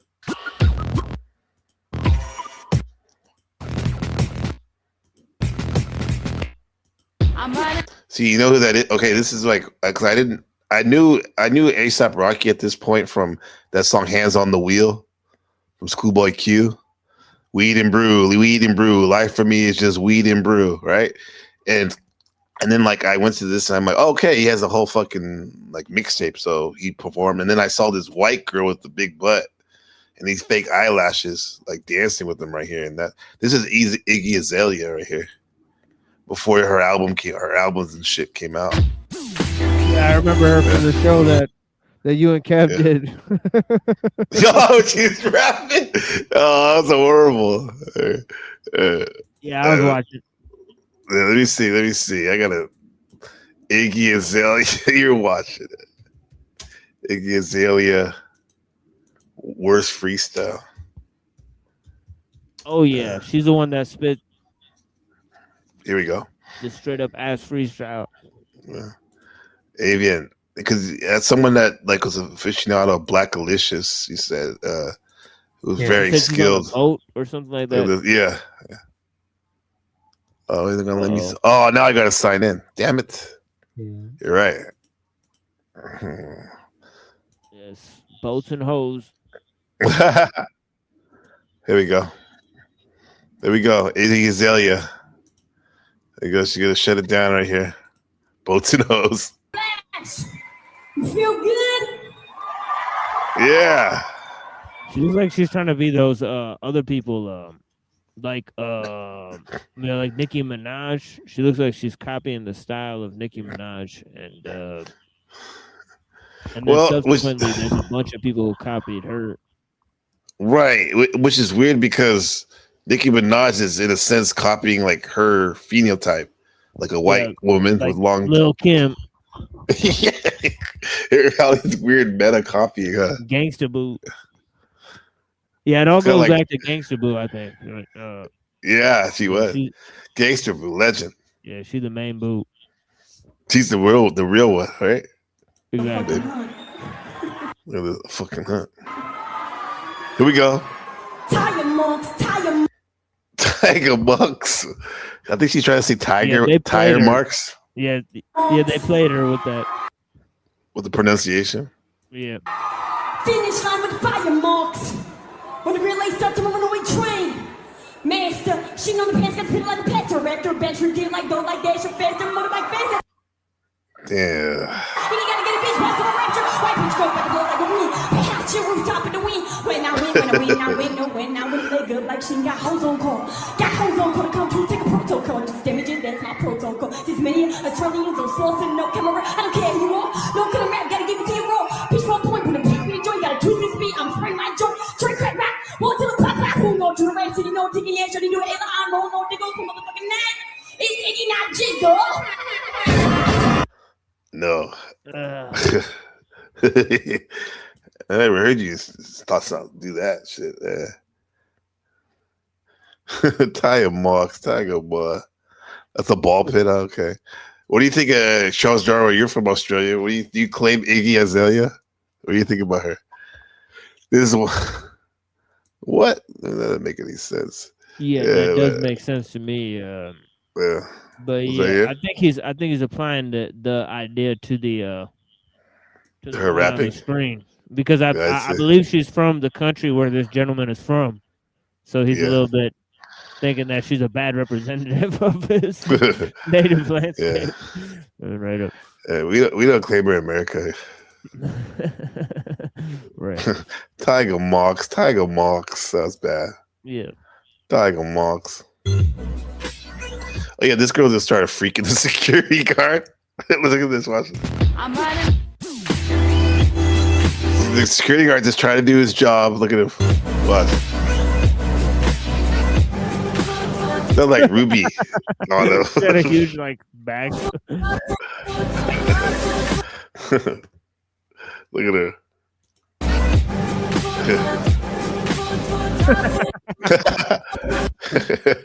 Funny. This is Kendrick Lamar's first big concert too. On the left, that's him on the left, and there's Childish Gambino on the right. Yeah, and Danny Brown was there from Detroit. He performed with this set with them.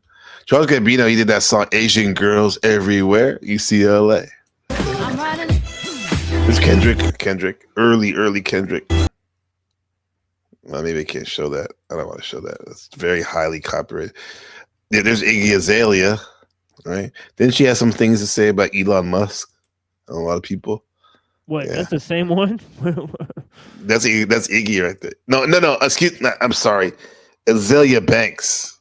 Oh, Azalea Banks is actually. Excuse me. She's actually a much better rapper than the other one. Yeah, yes. Sure. She probably said stuff about her before, right? Probably said stuff about Iggy. I think they went back and forth because she said that you have that name. Ah, I see. That's why I got confused. Yeah, because she's like, you're cutting into my Google searches, that type of thing. kind of like El Perro and Hurricane Perro and the Paddleverse. Right. Yeah, that's already done. Yeah. Okay, there's what's his name? Tyler, the Creator, who's I think he came out kind of, and then Frank Ocean on the right, he came out. He was being a Devo. Odd Future, that's the name of their group, right? Their little clique. I didn't know Tyler, the Creator, was also. Well, yeah. Well, him and Jaded, like these. At first, they said they weren't kidding. They were serious, but they said that was their item. I don't know, man. He says some weird shit, bro. Definitely Frank Ocean is though. Frank Ocean is a really good singer, but his performance was trash, and he kept blaming it on the sound engineers. Yeah, I think Tyler the Creator. I think some of their first few stuff that they made with a few of them, it was pretty creative, honestly. Yeah. Yeah, when you say because you're in your mid 30s, early to mid 30s, right? In Avian, I assume, like in your 30s, you guys, right? But Tyler the Creator, they were big, right? Odd Future. Yeah, I think it kind of all went downhill after the Golf album. Oh, okay, yeah, that's when he changed a bit, huh? Yeah, that's when he kind of started doing some of the gay shit and whatnot, right? Yeah. I'm gonna find that one band I like. It was like so long ago. Yeah, I used to listen to a lot of underground rap, but I forgot most of their names. Like dang, it's only been 10, 15 years. Mm-hmm. Underground. When I think of underground, I think about living legends. That's what back in the day for me. That was Underground got better lyrics. There's no doubt. Usually they do. Usually they do. Yeah, for the most part, they do. Yeah, make abusive. Got nowhere to go. There's Flying Lotus right there with his bottle of Jameson on the right. I'm running low. That's Mo's Selector. This is their song we're listening to. This is their performance right here at Coachella. Yeah, it's a killer stage. Pretty sick. These German guys are pretty funky. It's pretty soulful. Got nowhere to go. Oh yeah, Germans. Yeah, look at that. Yeah, Germans might be at the top of funk in some sense, right? Mm-hmm. And jazz and a lot of genres that they innovate in that people don't know about. They're kind of similar to Japanese, where they could take something that someone else started and just perfect it or take it into like a new. They're masters of the craft. Yeah, like the Japanese are like engineers. You can go to Japan and find the best pizza you ever ate in your life. Type jazz shit. Also, Japanese jazz. It's like they perfect. You know, like the German and the Japanese, they could. Mm-hmm. They're killing it with the jazz. Huh? It's crazy. Yeah. One of my favorite genres is I was in a little marathon in like the Japanese R&B from the 80s and 90s, particularly the women. Like they had some really good songs. They also have some really good songs. Some very depressing stuff like They're in Grey. Have you heard of them? They're in Grey. They're pretty brutal. Is it Japanese? Yeah, Japanese. They're in Grey, but don't play it because it's probably copyrighted. Okay. Yeah. Where I live in Asia, at one time Japanese was the pinnacle. Kind of like how France, in a lot of ways, is one of the cultural artists, like where people used to look to for a lot of years as avant-garde, like cutting edge art, creativity. I think for many years that's how Japan was looked at. For Asia, they were like, that's their France, but now it seems to be Korea, South Korea. No, a lot of people looked at that. I would argue still Japan. South Korea, I respect them, but I don't really like their music or entertainment industry as much as Japan. No, I see what you mean, but what I'm saying though is we may not like it, but it's the most popular genre in Asia for movies and TV and also music right now. It's like whereas Japan used to be for a while, but like for example, I think for once, like hip hop is not the number one pop music. It was for like 20 something years. Now it's K-pop now. Yeah, I don't like that music. The only good thing about it is now the women in their videos are dancing like Beyonce. That's the only good thing, probably. But all those boys, that's the only thing I can take from it. Like Blackpink and Baby Monster, but the musically wise, nah, it's just an imitation of Americans. Also, a lot of plastic surgery. They get a lot. Oh yeah, Korea. Yeah, for sure. Yep.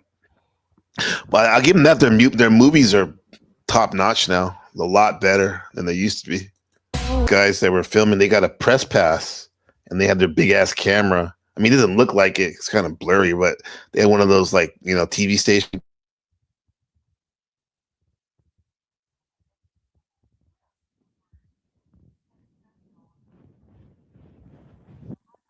Oh. Yeah.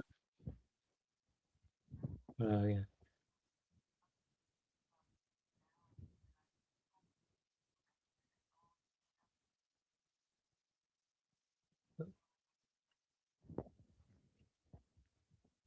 Yeah. Have you ever thought about becoming a musician? Absolutely. TML. Dozens of times, yeah. Oh, wow, Actually, I've made tons of songs, if you will. oh, wow. Can you Yeah. rap? Can you rap yourself? Yeah, I have, yeah. Oh wow, that's cool. Yeah, I have done it. Maybe you should try rapping against Technique one day. I opened my show with a rap song that I've made. Oh, you made that rap song? Oh wow. Yeah, the one with the robot lady, where she puts on the robot hand, where it looks like a human hand. Yeah, that's cool. Yeah, that's you. I didn't know that was you. That's impressive. Yeah, that's my voice. Yeah. Yeah, people like that one, huh? See, I'm capable of doing it, and it sounds good. Yeah, that's impressive. That's good. Yeah, yeah. Yeah. I think you can make good art. Oh yeah, yeah. Yeah, poetry as well. I've went to poetry readings. I've done that a lot. I've like written poems, and then I'll go to a poetry reading where they have an open mic. I'll sign up, wait there until it's my turn, listen to the other people, then I'll give my poem. And a lot of times people like it. Sometimes they'll come up to me after the show. Yeah, I think poetry readings on your show too. What up, Joe Cool? Yeah, that would be nice. Yeah, maybe I could use it as an outlet for poetry. Use what? He's suggesting that I use my show as an outlet for poetry because I've said that I've done poetry, readings like open mic poetry. Like I've signed up in the past. Oh, cool. You did. How was it? How'd they go when you went up? Yeah, pretty well. Yeah, I got like a couple of girls to like give me their numbers too. I had a couple of them. That's awesome. That's a beautiful feeling right there. Yeah. I don't think I got any numbers in this one. I think I was just literally just enjoying the music for once. I didn't even feel it. Didn't you meet your wife like around this time or something like that? Yeah, what happened was like the month I went here in April, 2012 is when the month before March is when I started the yoga studio, and I met her in the beginning of April. Right. And then we didn't start dating until July. Like I would see her at the yoga studio, and then I think around July, end of June is when I'm like, we became friends and we started to hang out. We became official in July. So yeah. But yeah. It was a pretty amazing year this year. I was saying, I don't know if you saw that earlier this is the guy that they were filming him and this young cat from Coachella with their camera.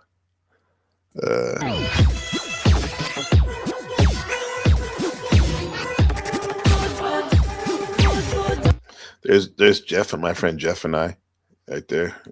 We went to university together. I think he already been to like 2 of them. He saw Kanye when he did the headlining and stuff. This was like the first time and only time I tried acid right here.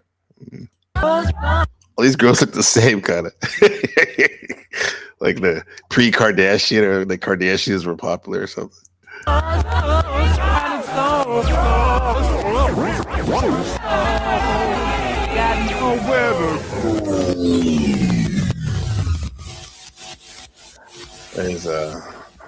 Mount Eden dub group right here. Mount Eden. They're pretty good. They got a cool song called Sierra Leone. The White Devil. Yeah. K-pop, what you say? K-pop was popular when I lived in Korea. I'm sure it was. Yeah. That's where it started. Huh? Some of those people aren't even Korean in those groups. Yeah. So let's see.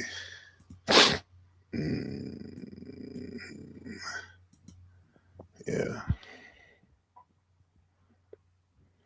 Yeah, I got another one for you guys. Yeah, this is an oldie but a goodie. You know, with cannabis. Cannabis, yeah. And a newer guy named Phoenix Orion. And then a much, much newish, very underground band called Scorn that people have not really heard of, most likely. Right? Let's see.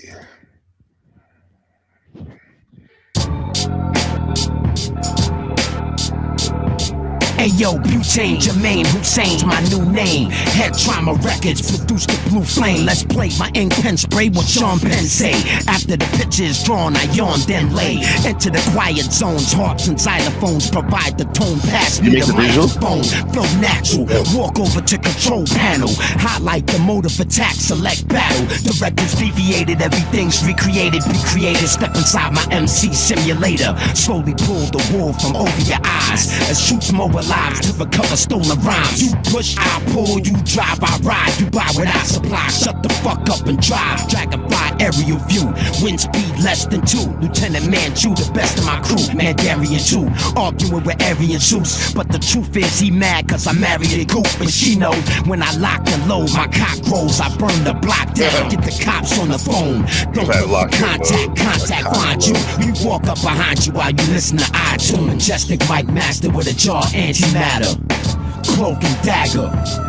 They're the Van Goghs with 2 stolen Van Goghs. Dagger and cloak. The Majestic Mike Master with a jaw antimatter, cloak and dagger. They're the Van Goghs with 2 stolen Van Goghs. Dagger and cloak. Hey yo, I'm lyrically lethal. My seafood taught me how to spit C4. Initiate the death blow. The Dunmock, Thai warrior, unbuck. Brooklyn, Vietnam, hold me down on the blocks. The war in this lock, crooked ass cops, psych you up with psychops.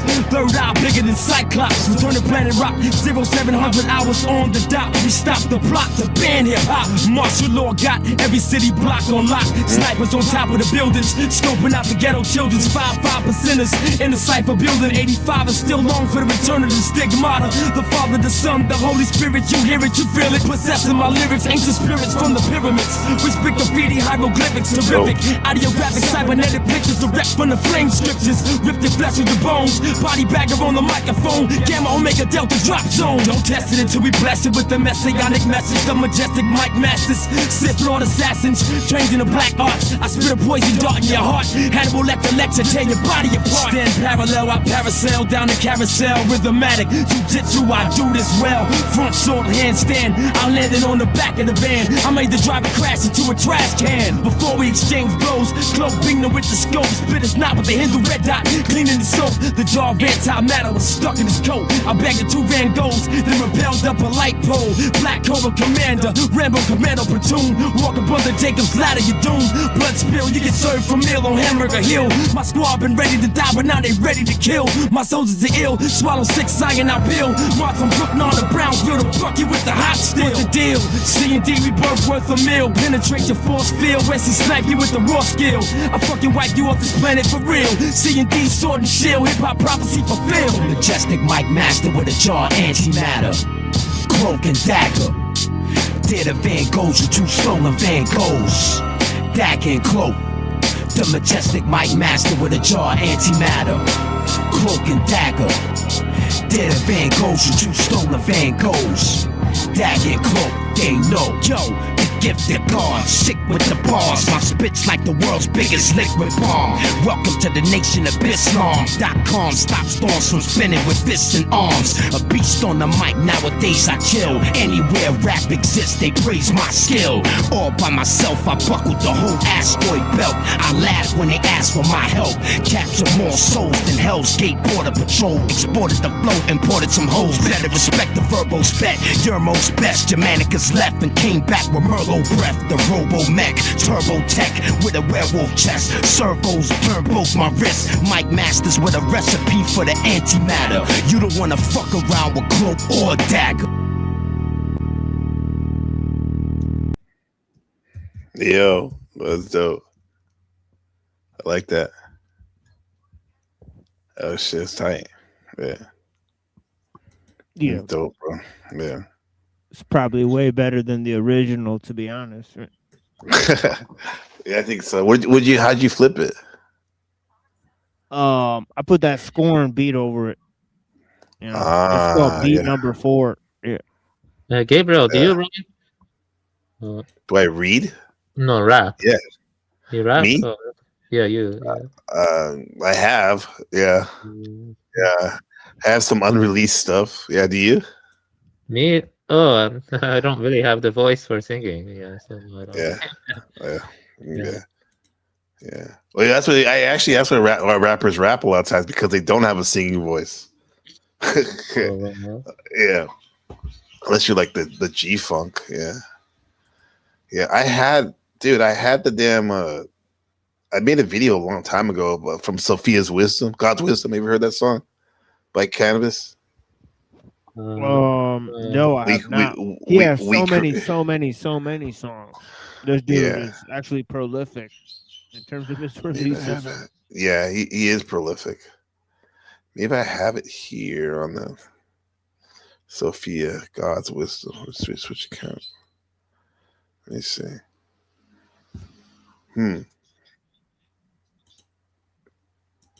Yeah.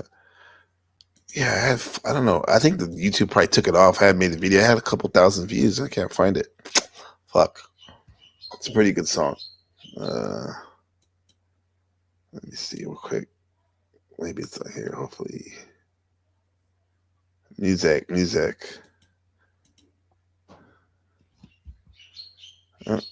Never mind. Anyway. Yo, what do you have going on for the rest of the week, guys? Anything any shows planned? Yeah, I think like maybe 2 shows ago here you asked me who's our favorite philosopher, right? Right, yeah. And I pointed out Kolomowski, right? All right. So we'll be possibly covering some of his work tomorrow. Right, and talking about an extension of our views on, the world technological system, and it's sort of, it has an important, cloaked enterprise, if you will, called techno-liberalism, right, where it tries to balance.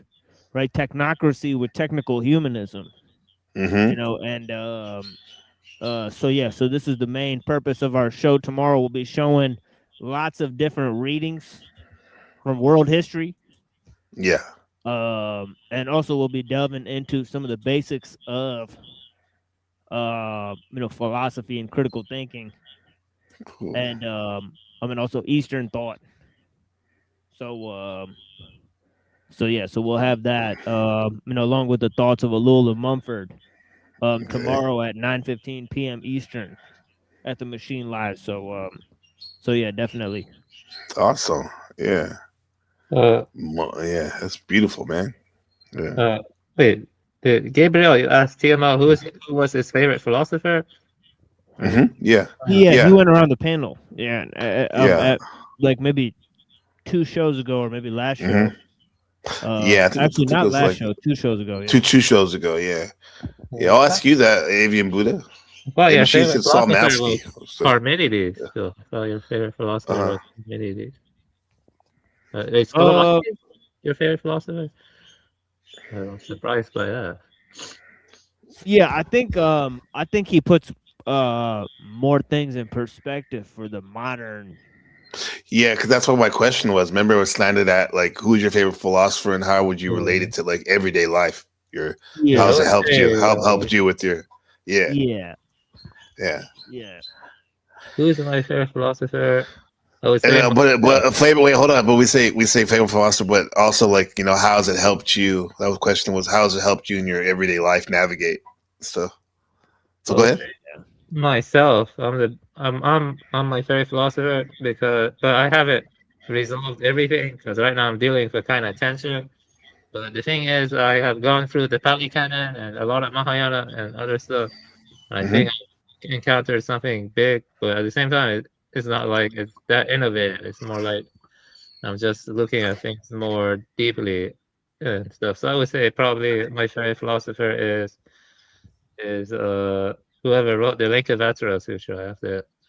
I have to see who wrote that. Yeah, I have to double check who wrote the Linkavatra. What's the point? What's the main point of that one that stuck out for you? For that one is that the projection list or the sign list, the concentration or the sign list concentration of awareness, I call it signless awareness, is kind of is ungenerated and imperishable, but at the same time you cannot come to it by grasping at more signs. You have to let go of all the signs. You have to let go of all grasping and craving, and then the projection list and signless awareness can reveal itself. It's kind of like the non-dual ground of reality, the non-dualistic ground of reality. So it's like a kind of signless pure awareness, something like that. It's not fixated on the signs, but at the same time, it's not like it's not fixated on representations. It's more like liberation from and freedom from grasping at science as ultimately real. So yeah, the Buddha mind, basically stuff like that. The Buddha mind, interesting. Yeah, beautiful. Aligned with both Mahayana sutras and the Pali Canon, I think so. Actually, I don't think Mahayana and Theravada are that far apart, but Vajrayana is very far from them. But Mahayana and Theravada aren't that far. I mean, they have some differences, but they converge in a lot of areas. I know Shadow the Buddha is a Theravadan. So, yeah, that's right. Yeah, awesome. It's all fam, man. Yeah, cool. Thank you for sharing that, man. Yeah, but in modern times, I like Bernardo Castro. Bernardo Castro is pretty cool in modern times. Bernardo Castro. Castro. Yeah. What's his main point? What'd you say? His main point is that the brain is more like a receiver and transmitter. Has a cognitive dashboard, but the mind at large, or the mind that is like the non-abiding awareness, is the ground of reality. So mind isn't just your brain. It's not just your brain, the mind. Yeah, that means that you and a machine have a dashboard in your brain that looks like a UFO, like super cool. A lot of high powered stuff going on in there. Definitely. Yeah, that's cool. Respectfully, yeah. Because well, that's like bringing it back to the music before we close it out. It's like some of the ambient music, the mood music. It does remind me of music that they would play in like in a UFO or something. Like just next level stuff. Yeah, next level stuff. Yeah. Well, I appreciate you guys building with us, bro, on this music art tip. Avian, thank you for bringing like the visual arts with it too, because they kind of go hand in hand, and we see that. I mean, I know I like to combine them, and Machine does a really good job doing that too in his work, creative work. So cool, man. Yeah, I also appreciate like classy taste and Torregio, Crogio. That was nice. Thank you for sharing. Yeah, thank you. And then sharing Mac, what's his name? Mac. I call him the Mac. It was Mahmoud Fashion. Yeah, he was super dope, along with the Japanese painter. Yeah. I'm glad you like that. I like it a lot. Yeah. I'm gonna try to find that rap song I think you'll like. I can't find the name of the guy, but if I find it, I'll send it to you over Discord if I find it. Yeah, send it to me for sure. Appreciate it. You know what? Also my favorite painter is John Michel Basquiat. Like I like some of his paintings and like the message he would put in about like kind of like he would combine like interesting, like I don't know if you want to call it like trivia and history in his paintings. They kind of look like graffiti mixed with like an anatomy book and stuff. He would write stuff or a history slice of life. I like his work too. Yeah. He was this very good black picture book illustrator. He made stuff about African folklore and stuff. Let me try to find his name. His stuff looked good too, even though he's a picture book artist. He has a more of a classy feel after finding his name again. Yeah, I'll find his name. Yeah, and we can't forget Alex Gray. I like his work, his pictures, his murals, and even his art books are really cool. Alex Gray for sure. But yeah, man. Jerry Pickney. Yeah, I remember his name. Okay. Have you heard of Jerry him? Pickney? Yeah, Jerry Pickney. How do you spell it? Yeah, I'll give it to you over. Put it in the back. Private chat. And then in private chat. Okay. And I'm sure you appreciate it. Oh, here we go. I see it. Jerry Pickney. And here's the thing too. We'll continue on this aesthetic right here, this 90s aesthetic with the bright colors and the mixed with the knowledge of self.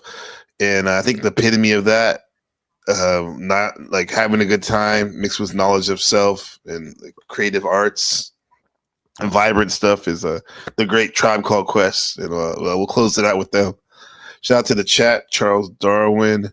What's the matter, you? Everybody, Austin Murphy, I see him in there. He was in there. Yeah, everybody. Little Wings, of course. Shift, and yeah, it's vibes and stuff. I know you remember this one. Appreciate you guys. We'll see you next time. Yeah. Yeah, bless. It's been. Yeah, I appreciate you too. I really like your stream. I like how open and how much creativity it has. I wish the best for you. Thank you, Avian. Appreciate it, brother. Yeah, hell yeah. Fucking good news. The good news is here. So shout out to everybody. Coachella. Check out Coachella on the YouTube. They're having live streams of it. Yeah. I know. Even someone doesn't like popular music, give it a chance. You might find something you might like. So Coachella 3.0. This has been music as time traveling 2012. Everyone have a good weekend, and we'll see you soon. Love you, Ben. Peace. This is Vibes and Stuff.